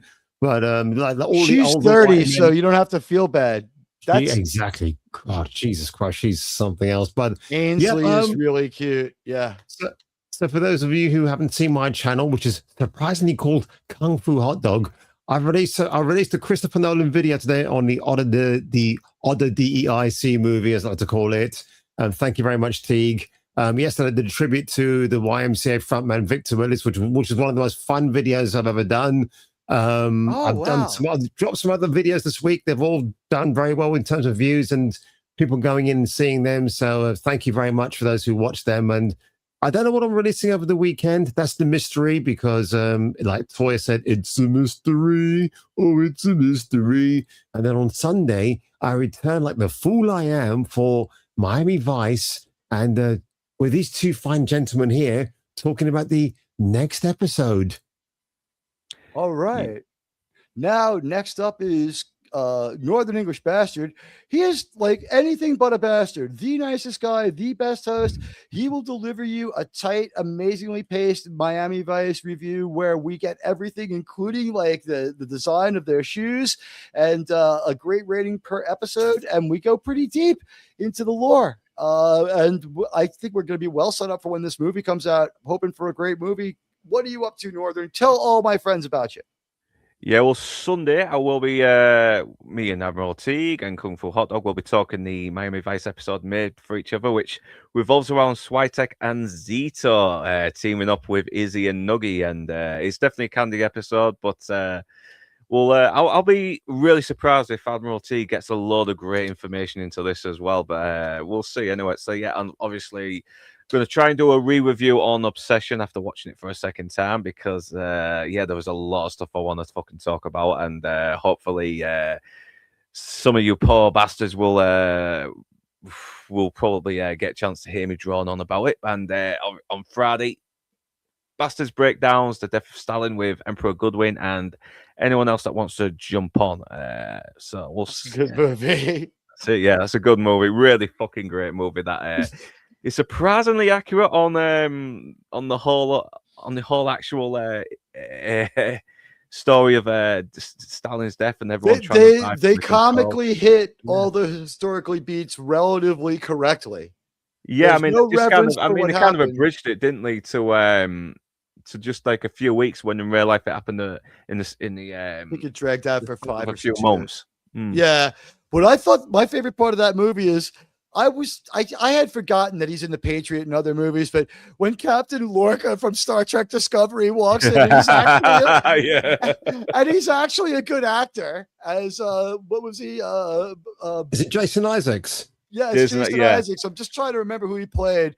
He played like one of the crazy generals. Like he's kicking the body and like and he's doing speaking like a like dance. he's speaking like a fucking Yorkshireman for some reason, but I don't like. No, I mean, we got Steve Buscemi on there as well, and the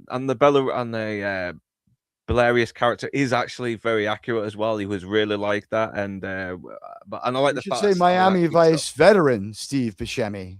Yeah, Steve Buscemi's on there. Yeah, he's and he's fucking. Everyone's fucking funny on it. I mean, it's one of those films where all the characters are unlikable, but they're such idiots as well, and it does call out the ridiculousness of communism itself, especially during that time, and the fact that they portray their absolutism and lack of freedom of speech and how they had to unwind the story in the most insane way.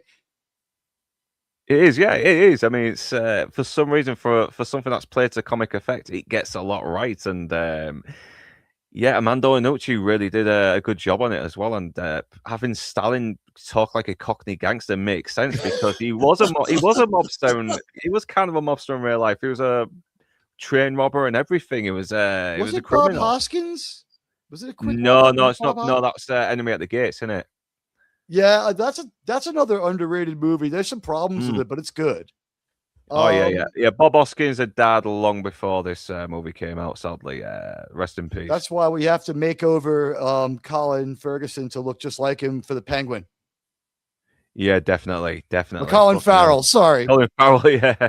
So I'm going to have to get Death of Stalin and Doctor Strangelove and watch them together. Yeah, I'm going to have to do a Doctor interesting back to back.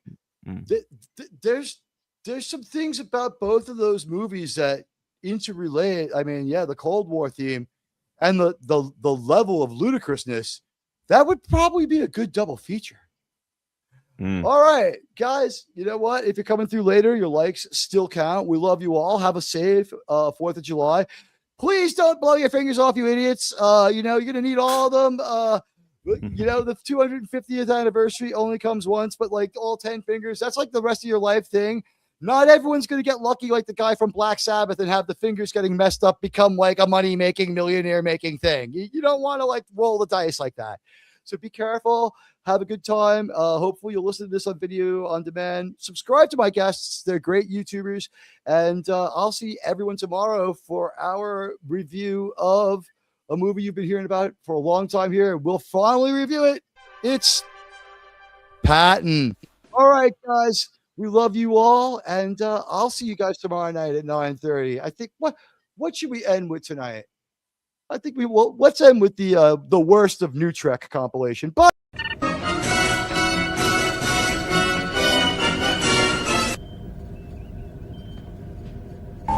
Insufficient sensor data. Incorrect. 10 fucking grueling hours.